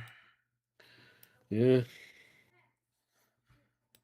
I mean, how old is Rowan Atkinson, John Cleese, Brian Blast? They're not getting any younger either. Mm. Not looking forward to the day. Let's enjoy them while they still last, I suppose. Mm. Um, hmm. I could probably talk about like last week I saw The Mandalorian and Grogu. I mean I enjoyed it. I mean it was a great movie. To be honest, I think it could have been a feature length special they could have kept on Disney Plus, but a feature length movie special on Disney Plus. But yeah, I thought it was pretty good. Has some really good scenes, really good action. As Ewan said, it was felt very much in line with series 1 and 2 of The Mandalorian. The way Grogu moves was pretty nice, and also it follows on from a lot of old Star Wars stuff, namely the 2008 Clone Wars movie, where it involves Jabba's son Rotter, who is now an adult. I think one of my criticisms is that most of the movie Rotter was speaking like basic, and I feel like no, you shouldn't be doing that. I mean, like they're a lot more intimidating when they're speaking just Huttese, which is like bullshooda, booda, because when you hear like Rotter saying, "Hey, how's it going? Hey, how's it going?" It just that no, don't do that. It's weird. Oh, that's a shame. Yeah. Is it a very swashbuckly movie? I love it when Star Wars is very Yeah, swashbuckly. it can be pretty swashbuckling, especially it's you can imagine Mando being like John Wick in a sense. So he just takes out all these enemies. Okay, that's nice. Because I mean, that's why I had a Han Solo movie is one of my favorite. I mean, it's not a super good movie, but man, I love this swashbuckly like adventure stuff in I it. wasn't really a fan of the Han Solo movie. I don't know. It just doesn't sit right with me. It just I think because like they gave Han Solo all these revelations like well he's got Uh, his name because like an Imperial officer said it for him, came up for him. I can oh, imagine I can imagine when in Star Fox, where James McCloud's father was like trying to recruit for the Canarian Army, the officer said, "Okay, what's your name?" And he says, "James." And your surname? And he looks out the window and says, "Cloud." James McCloud. Yeah, that's it. well, look, I'm not saying it's a good movie. It was a terrible movie. I'm just saying I love the swashbuckly parts of it. That's all. Yeah, I hate when prequels try to explain everything in yeah, and such a also has a stupid trope way. that I've seen it like a very tired old trope I've seen a million times where you get this mysterious masked figure and it turns its helmet off and oh, it's a woman. Okay. That was such a shame because he has such an awesome theme song. I love that music that plays, but then it's such a disappointing character who never does anything interesting. Like, why do you have such a cool theme song? Do something Yeah, cool. yeah. That movie's not worth its soundtrack. Poor John Powell. Mm, Oh man, I love that movie soundtrack. So cool music, but the movie's just not worth it. no. Such a shame. Mm, That's one of those movie soundtracks I love putting on and just kind of imagining my own movie around it. It's mm. like you deserve a different movie. Yeah, I think as I don't remember much about the solo movie. I mean, I ought to like give it another listen. All right. Well, it depends on what kind of music you like. I'm just a giant fan of John Powell, so Okay. one of my favorite music composers.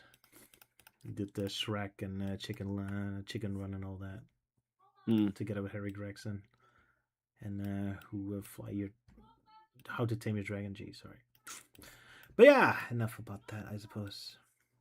But all right, so Grogu, you enjoyed it. You recommend? Yeah, I mean, yeah, I recommend it if you. I suppose the problem is like if you haven't watched all the shows and you just come into this movie blind, you might not know who most of these characters are. Oh, geez, so it's really a fan movie. You have to know all this stuff. In in a sense. Oh, that's a shame. Yeah, a lot of people did say it's just a TV show episode, so I guess it feels like that more than a movie in and Yeah, of it did itself. feel like a TV show episode that lasted about a couple of hours. I guess so. Oh well. But yeah, it's really odd movie to kickstart Star Wars again. But again, I guess it's kind of fitting they're using that hot character from the other animated movie because that was also like a weird movie. So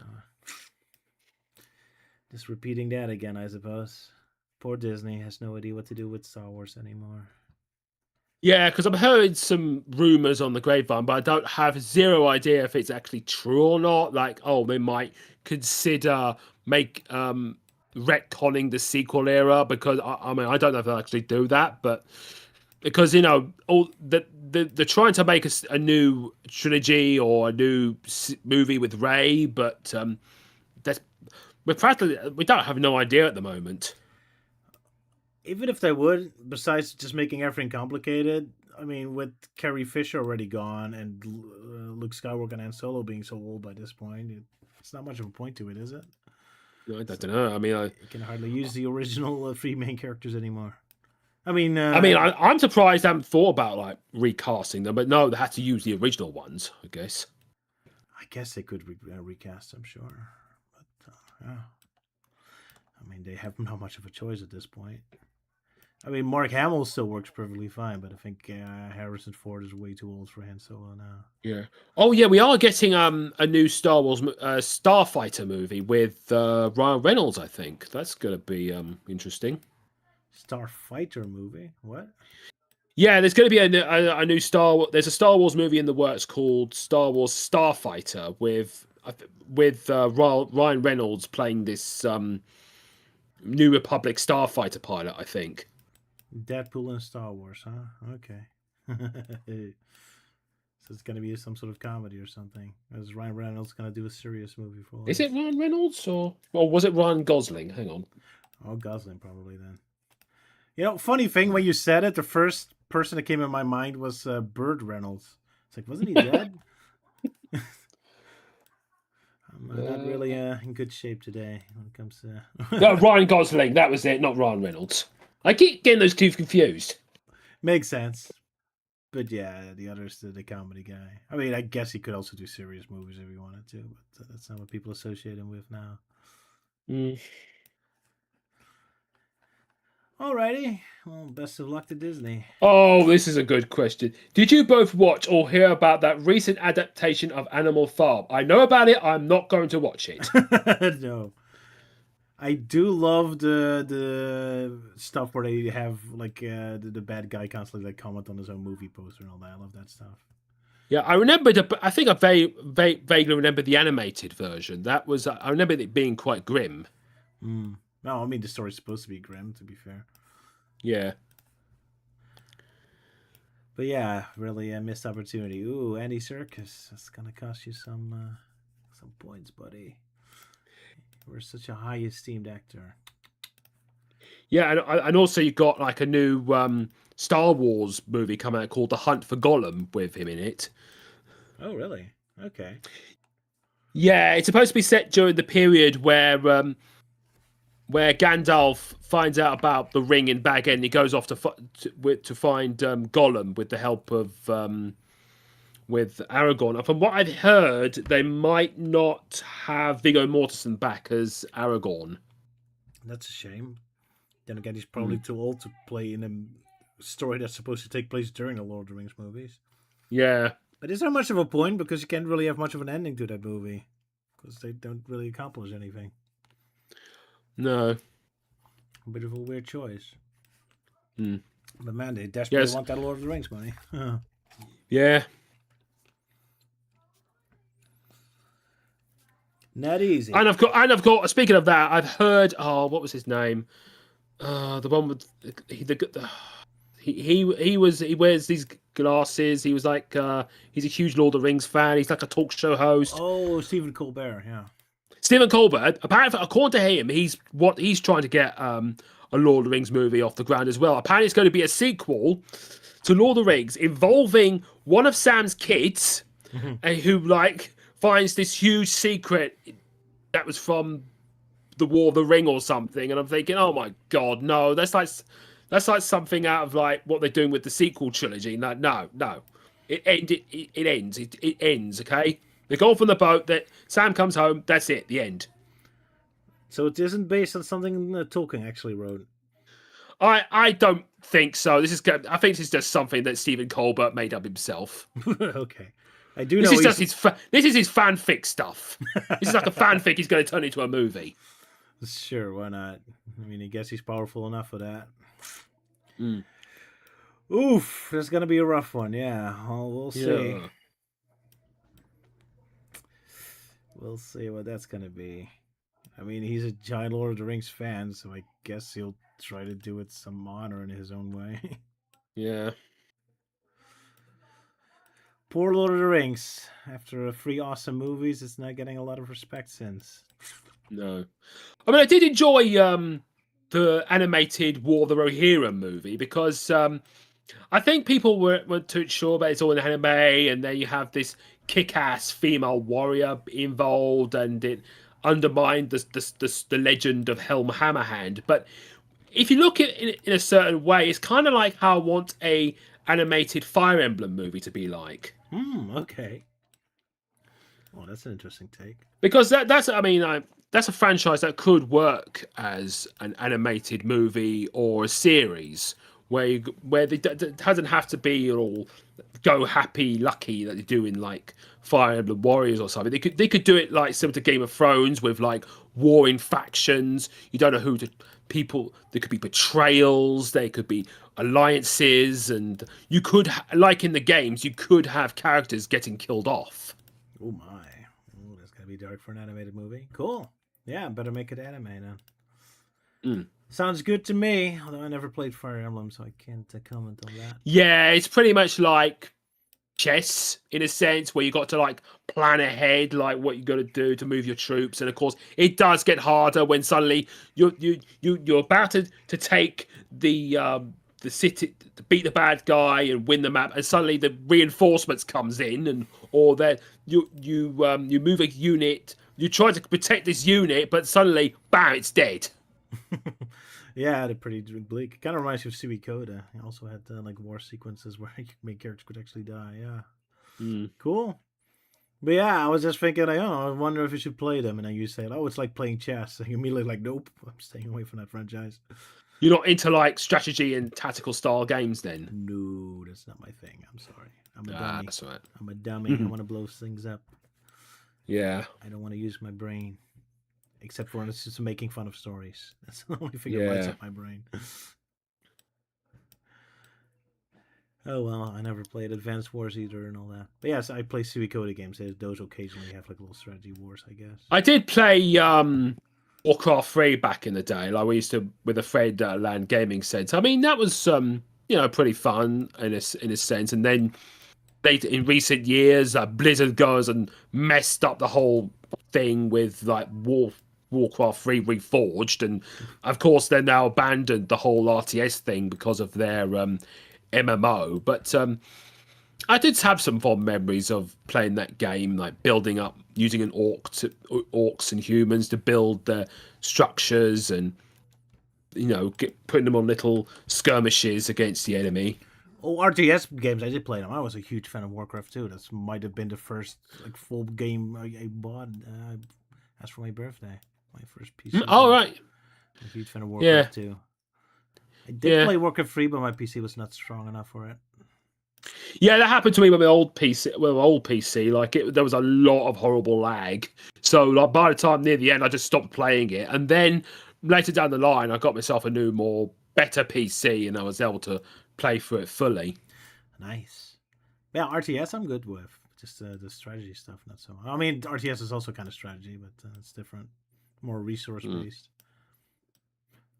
Maybe I'm talking on my ass. I need to revalue my. I think because in RTS is more like building structures and also building moving units, but in games like Fire Emblem, you already have your units. As I say, it's like chess where you just trying to plan how to move your units around. You know what really And, bothers and me? of Like the course, lack of movement. I want to have like the sense of like I can walk anywhere I want and all that. But those strategy games, you're always kind of stuck on a grid and all that. That bothers me. yeah, it's like with chess, like only the pawns can move this that way, and the queen could do anything. She could just go all over the shop. And of course, the knights can only move like weird L shapes. Yeah, that sort of stuff. I don't know why, but for some reason that's my brain doesn't like that. If Fire Emblem had more sequence where you could really like walk around and explore, I would probably more interested in it. But since you're Yeah. stuck on a grid, it's like no, I don't like that. Me no likey grid games. Mm. Don't know why. Weird quirk of my brain. I just want freedom. Freedom. That's why Mm. it bothers me that so many modern Sonic games, Sonic is so linear and unagile. I want to Mm. move. I want to have freedom. Yeah, I mean they should make a Sonic game, but I mean they're going the right idea with Frontiers, but have why not have it like set in a city? You know, like if you've seen with like Yes. Insomniac, like with Insomniac Spider-Man, they probably I think they have made a mod where you could play as Sonic just going through the city in that. Yes. Now we're talking. Mm. Yes. I want an open world Sonic game that actually has an interesting location like a city and not a stupid wasteland or limbo. Yes. 100% yes. I fully agree with you, so look, that's my big wish. Whatever Sonic games comes next, we have like an interesting location or like an actual city setting again. That would be nice. Under Station Square or Soliana. That would be sweet. But we'll see what they have in mind. But I'm so sick of every Sonic game being set in some sort of limbo or wasteland. It's so boring. Open world is about exploring. I don't want to explore a dead wasteland. There's nothing to explore. It's just more rocks. Rocks everywhere. I don't care about rocks. I want interesting little buildings and houses and little thingies. Mm. Oh well, that was my rant.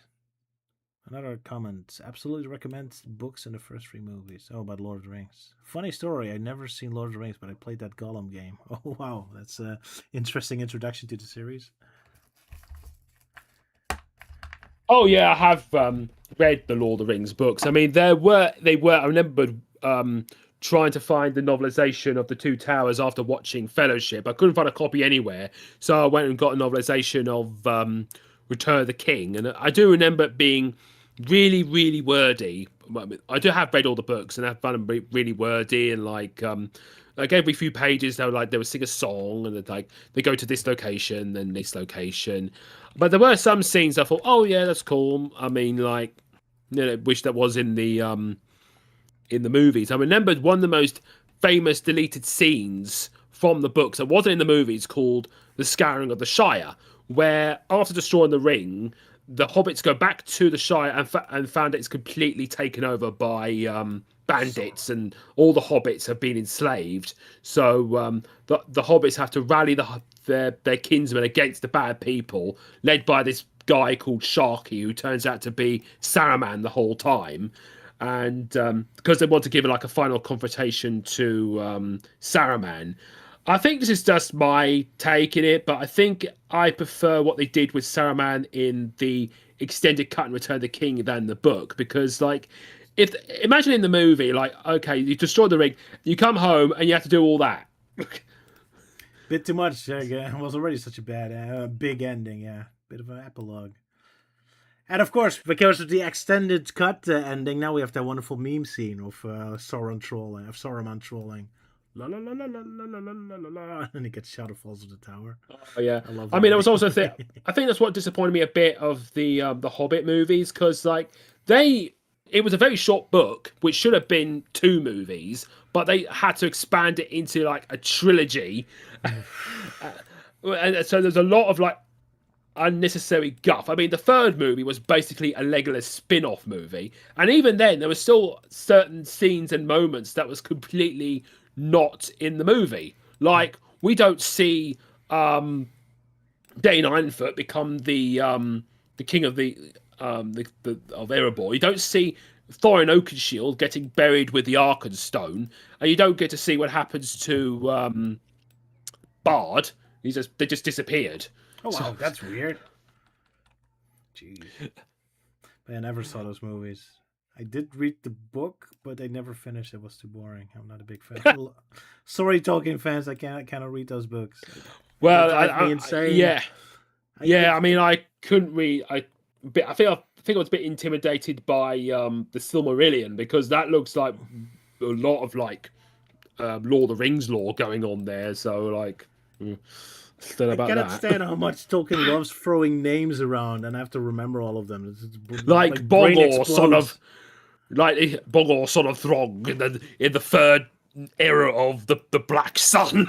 Stuff like that. Yeah, Yeah. I remember reading The Hobbit for the first time when Gandalf introduces all the dwarfs. Like, oh, here's Ghibli and Bibbly and Dibbly and Flibbly and Dibbly and Dibbly. Oh yeah, 13 dwarves. Good Yeah. grief. At first, I was just laughing, thought it was just a joke. Like, oh yeah, I have funny how much. It was like, no, they're all characters, and you're all supposed to remember them. I was like, oh god, no, I can't remember all of that. No, are you Yeah, serious? like Gloin, Oi, Boy, Dwayne. I only remember two: the leader and the fat one. All the others, just do they ever do anything? I mean, they have skills, but I don't think their skills are ever useful.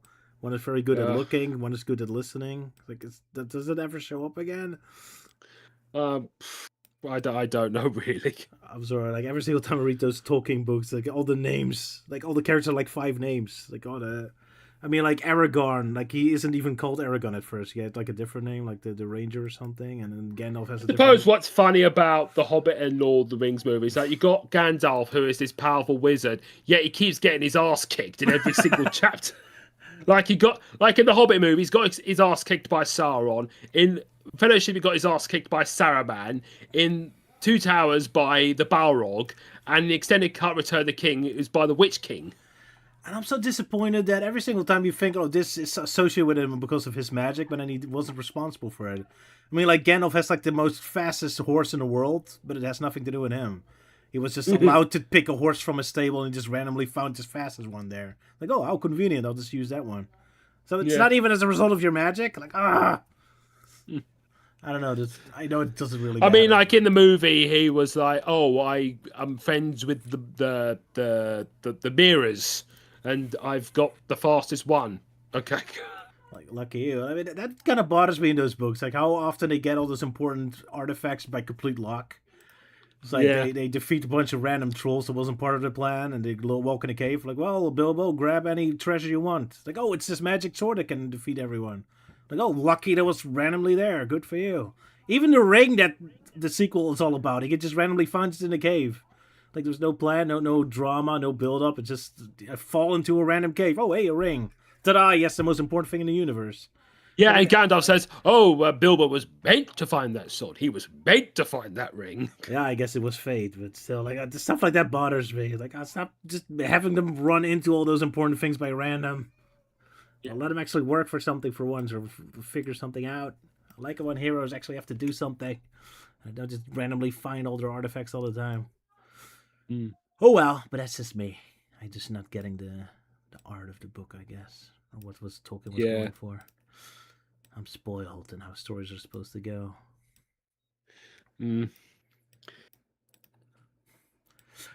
Oh well. But yeah, it's been a while since I read these books. Maybe I can appreciate it more as an adult now. But as a teenager, those books drove me insane. Yeah, because they were quite incredibly worded. I think like the better fantasy stories I like reading were Discworld. Yeah, I love Discworld. Those are great. It's more my kind of thing.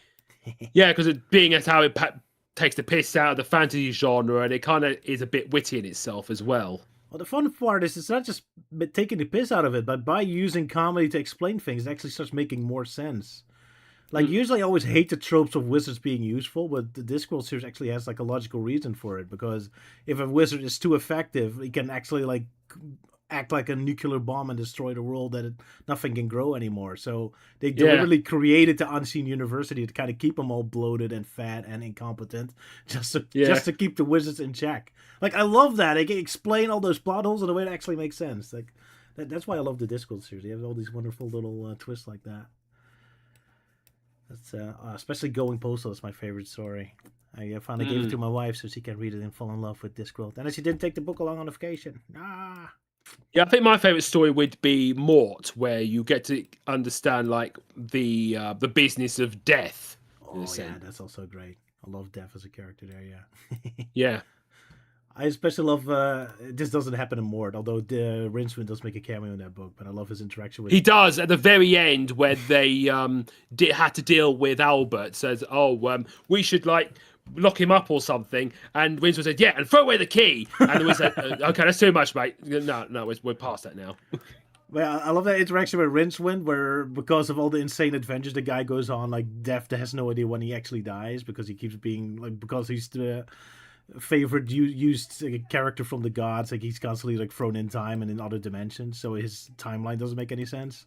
So Yeah. every single time he's in danger, Death just has to show up and look around just to see, just in case he dies, because Death is never sure. So every single Yeah. time Rincewood is in the middle of an action scene, the Death just teleports in just to check it out. It's like, hey, I'm just hanging out. Like I love little twists like that. That's awesome. Yeah, Discworld books, big fan. Absolutely, that's good stuff. Mm. Poor Luke. Using it. Yeah, I am starting to feel a bit tired now, but I'm trying to hold on for a Fair. bit Oh, longer. if we want to stop, we can stop. We don't have to. No. I mean, I was thinking I could try and hold on until 9. So, Right. so we could round up a nice 2-hour conversation. Fair enough. 20 minutes. I mean, it's up to you. I mean, this is just an optional little stream just for funsies. So, but yeah. Yeah, of course. I'm surprised the chat hasn't asked me much. Yeah, they really don't care about you. Sorry, look. No respect. Even Sylvia's not asking you any questions. Or Ewan. How dare they? Come on, Luke is the voice master. Give him a job to do. Tell him something to do. Well, in celebration of He-Man, do a Skeletor. Oh, Skeletor. We want to do Skeletor. Yeah. Got the energy for it. Like, yeah, He-Man, you boob. Funny enough, I did do.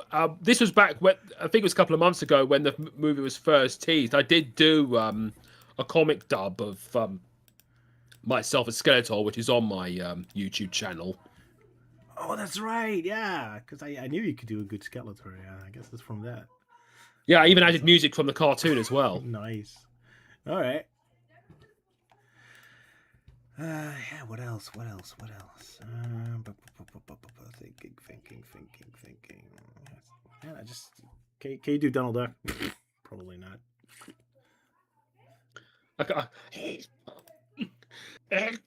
No, I can't do Donald Duck. Yeah, that's a difficult one. Like that's one of the main reasons I can't get started on Kingdom Hearts 3. Like I need Donald Duck to say a bunch of complicated lines, and I mean I can kind of do the voice.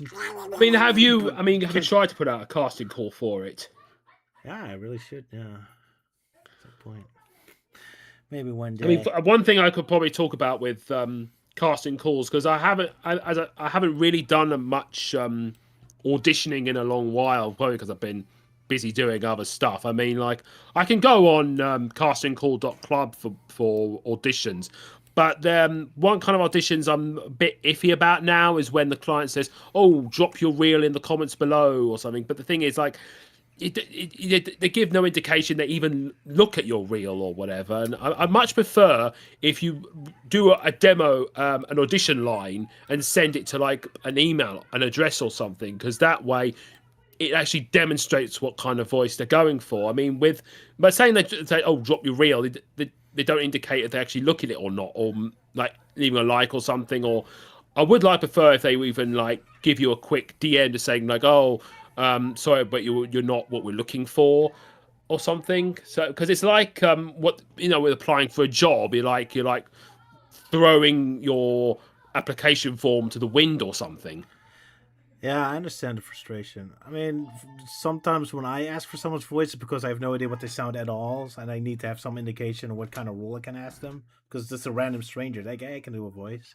It's like, okay, but I still need to have some indication. You have a deep voice, a very feminine voice, a hyperactive voice.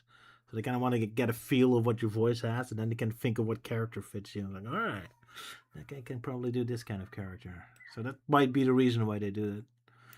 Yeah, that's the reason why I occasionally ask for someone to give an example first. Yeah. Depends. Let's see. What is a funny voice for you? I mean, since we're talking about Star Wars anyway, can you do the Brian Blessed character, the Boss Nass or whatever he's called? Oh, Boss Nass! Like, because he did a pretty good Jabba the Hutt, like their language. Yeah, I mean, it's like right. There was this British panel show that they used to have years ago called Shooting Stars with Reeves and Mortimer, and there's a bit where I think his name is Bob Mortimer or something. He would go Irado, and it makes it feel like he's talking like Jabba the Hutt. Ooh, funny. Quinky dink. Yeah. Oh, it's fun to have these voices. Star Wars is really good in those silly voices. Yeah, Yeah. I watched this interesting YouTube video about it. It was one of like George Lucas' greatest strengths to have like very clean audio, that their sound effects and music and voices are always like very distinctive, a lot of personality to it. Mm. I was also thinking about this recently. There's one scene where it was not in the original 77 edition. Is where Han meets with Jabba. In the original, they had no idea how to make what Jabba should be.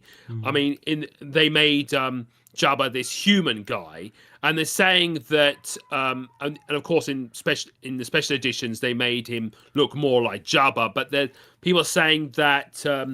Jabba shouldn't even be there because, like, why would he go out his way to be in the middle of a spaceport or something? And of course, it also had the line where Han, I think it's meant now use the way to mock Jabba, saying like, "Oh, you're a wonderful human being." And I was thinking like they could have put the human guy in there, but make him redub some parts around to make him sound like he's one of Jabba's enforcers to Ooh, build up the mystery of Jabba. So, and instead of calling him Jabba, they could redub the line to make Han say like a different name or something like Guy, you're a wonderful human being. that is a good point. Yeah, but then you want that character to show up in a later movie, like in the Jedi Return of the Jedi barge Well, fight the thing sequence. is, like, Jabba has a lot of like people. They don't all have to be in the same everywhere or something. Yeah, that's true. That's true. Fair enough. Fair enough. Yeah. What is more like a funny voice for you? Come on, someone in the chat say something. Oh, look, are you looking forward to see Silly tomorrow? Yes, I am because as I said, we got this retro place where I'm going to show her and see what else we can do, and also take them round to see my flat. Um, yeah, I'm looking forward to seeing her. Can tell, ask him to help you out with some chores. You and can you get some of that mold over there? Thanks, Sylvia. Get rid of this rest for me. Thanks. Oh, you're here anyway. Finally, some help around the house. I'm sure we'll probably have like a cup of tea or something. Or that. That's nicer, I suppose. Mm. Yeah, it's gonna be real special. I'm a bit sad I don't get to see your flat yet. Maybe next time. Yeah, next time you come down to Southend. Yeah, maybe next year in February, since there's like Sonic concerts coming up, although they're more in Scotland and all that. But I can always like drop Yes. over Now that you Southend. mentioned the Sonic concert, yeah, Ewan has managed to secure tickets for both me and him for the concert in September.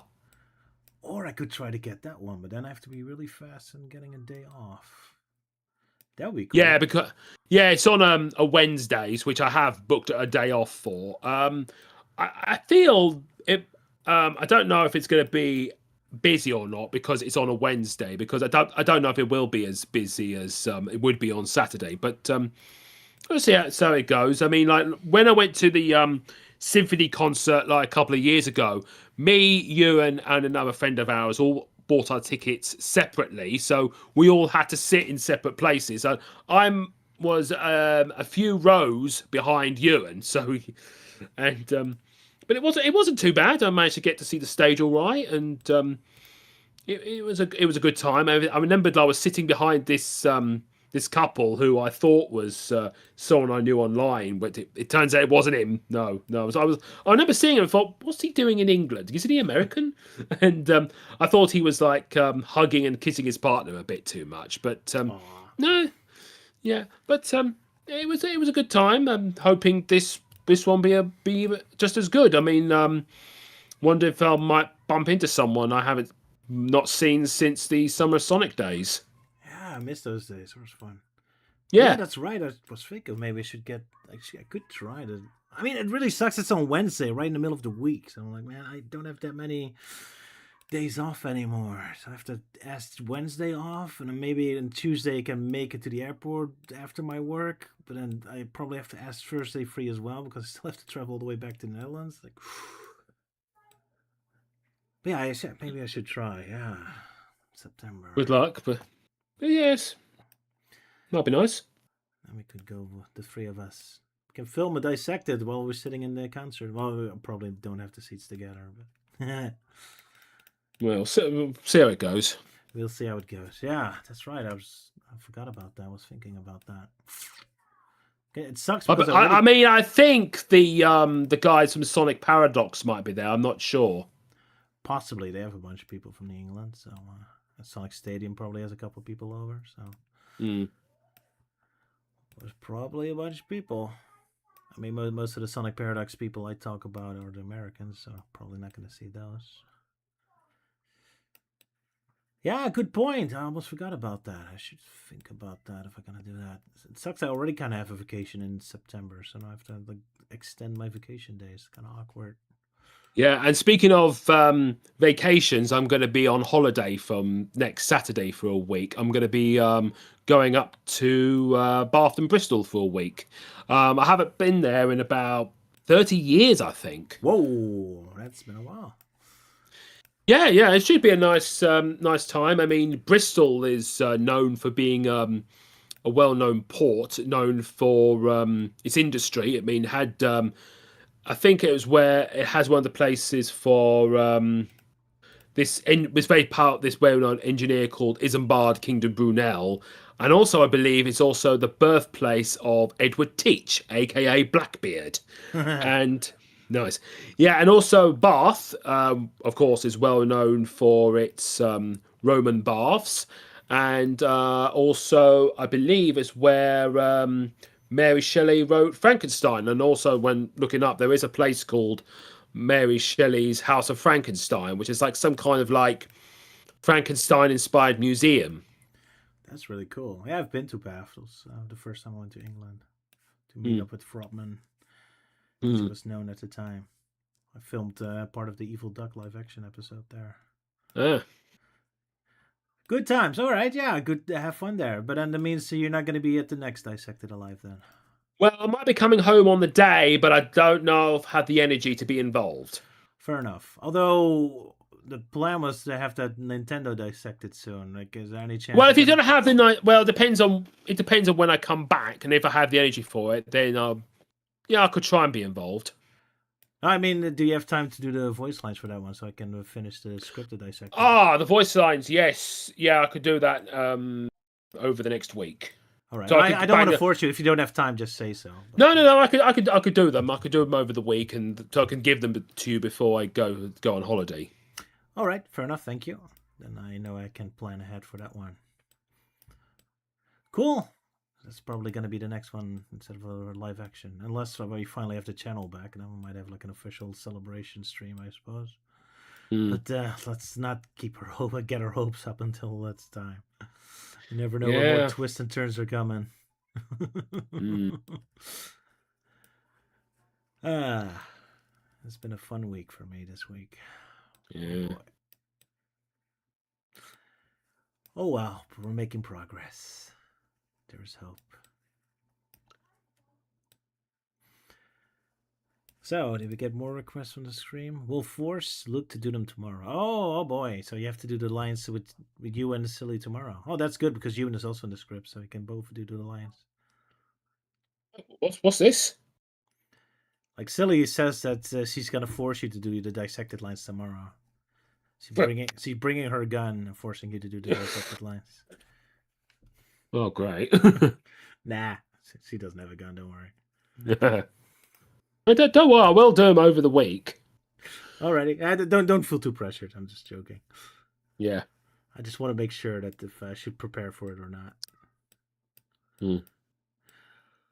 Alrighty. What's a different voice for Luke to do? What is something I need you for, perhaps, in Soul Sustentia or a future cartoon?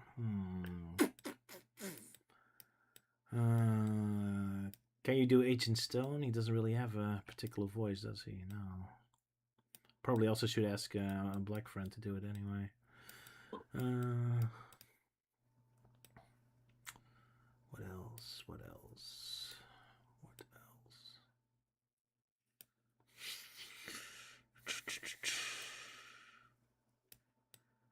What is a funny voice for you? Man, I'm throwing a blank. I'm sorry. It's okay.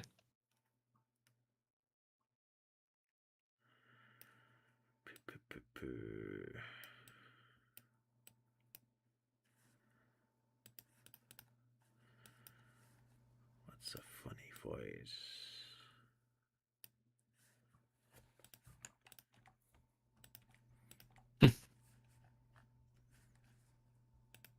I mean, after watching Spider Noir, I could probably been thinking about doing like a gangster voice, like, nah, see, I'm gonna get you, Oh, see, those are I'm always gonna fun. blast you, see, you're gonna get whacked.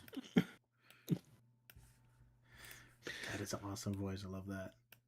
There's Mm. something about those 1920s voices, those old radio voices, that's really cool. Like this. Yeah, I mean, you could have like the spider in like on a rooftop saying, "Ah, I don't know what I'm doing here. I need a donut or a hot dog." Oh man, so you have to do a Nicolas Cage and a film noir voice at the same time. Ooh, But the that's thing is, his voice was trying to channel Humphrey Bogart. So it's like, what I'm going to do here? I have to find. Well, there's a hedgehog. He's right in front of me. I think I've drank so much whiskey. I think I'm imagining it. all right. Oh, that's great. I love these voices.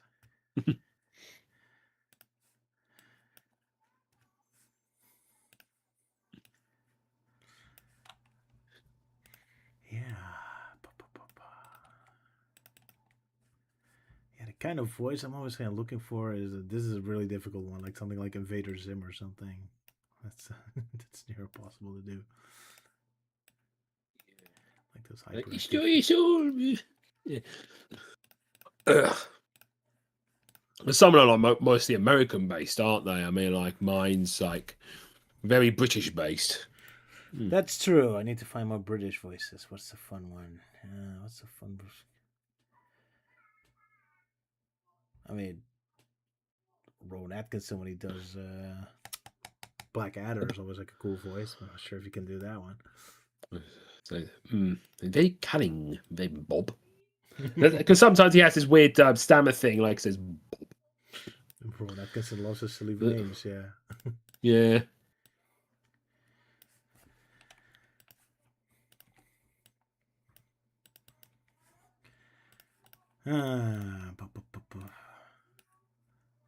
Yeah, just Brian Bless is the only thing that comes in mind when I think of your voice.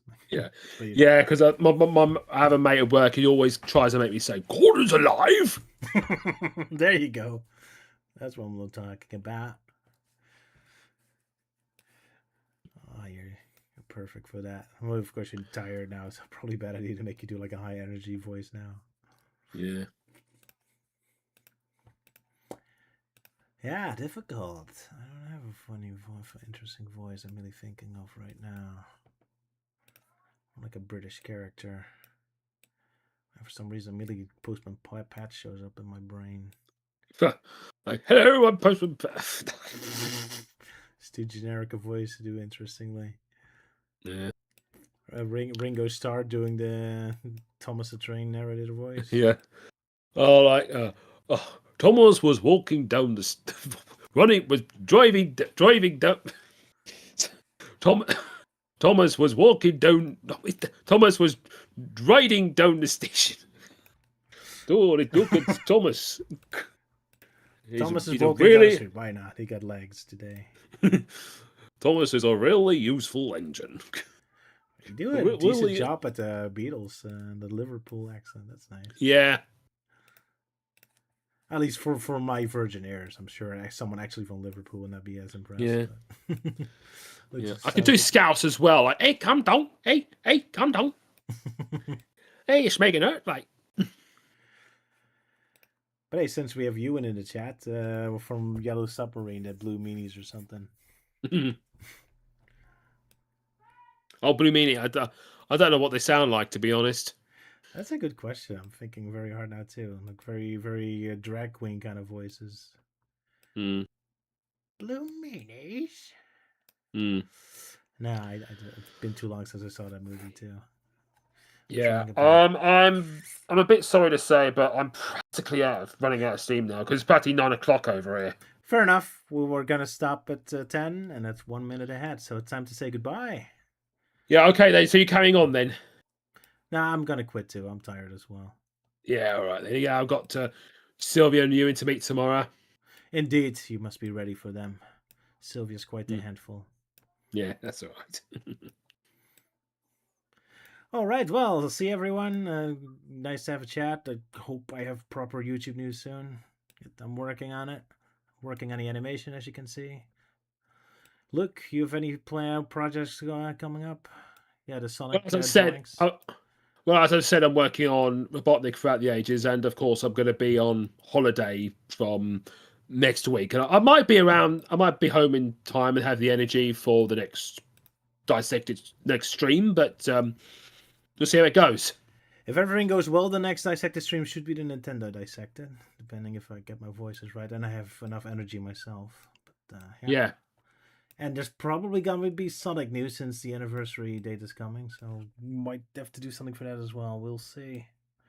Okay. But yeah, that's the stuff. So goodbye, everyone. Thanks for being here. Thanks for being here. Look, that I'm not all Of alone. course. Ah. Happy. Cheerio, everyone. Bye bye. And no fart sound effects today because all the immature people are not here.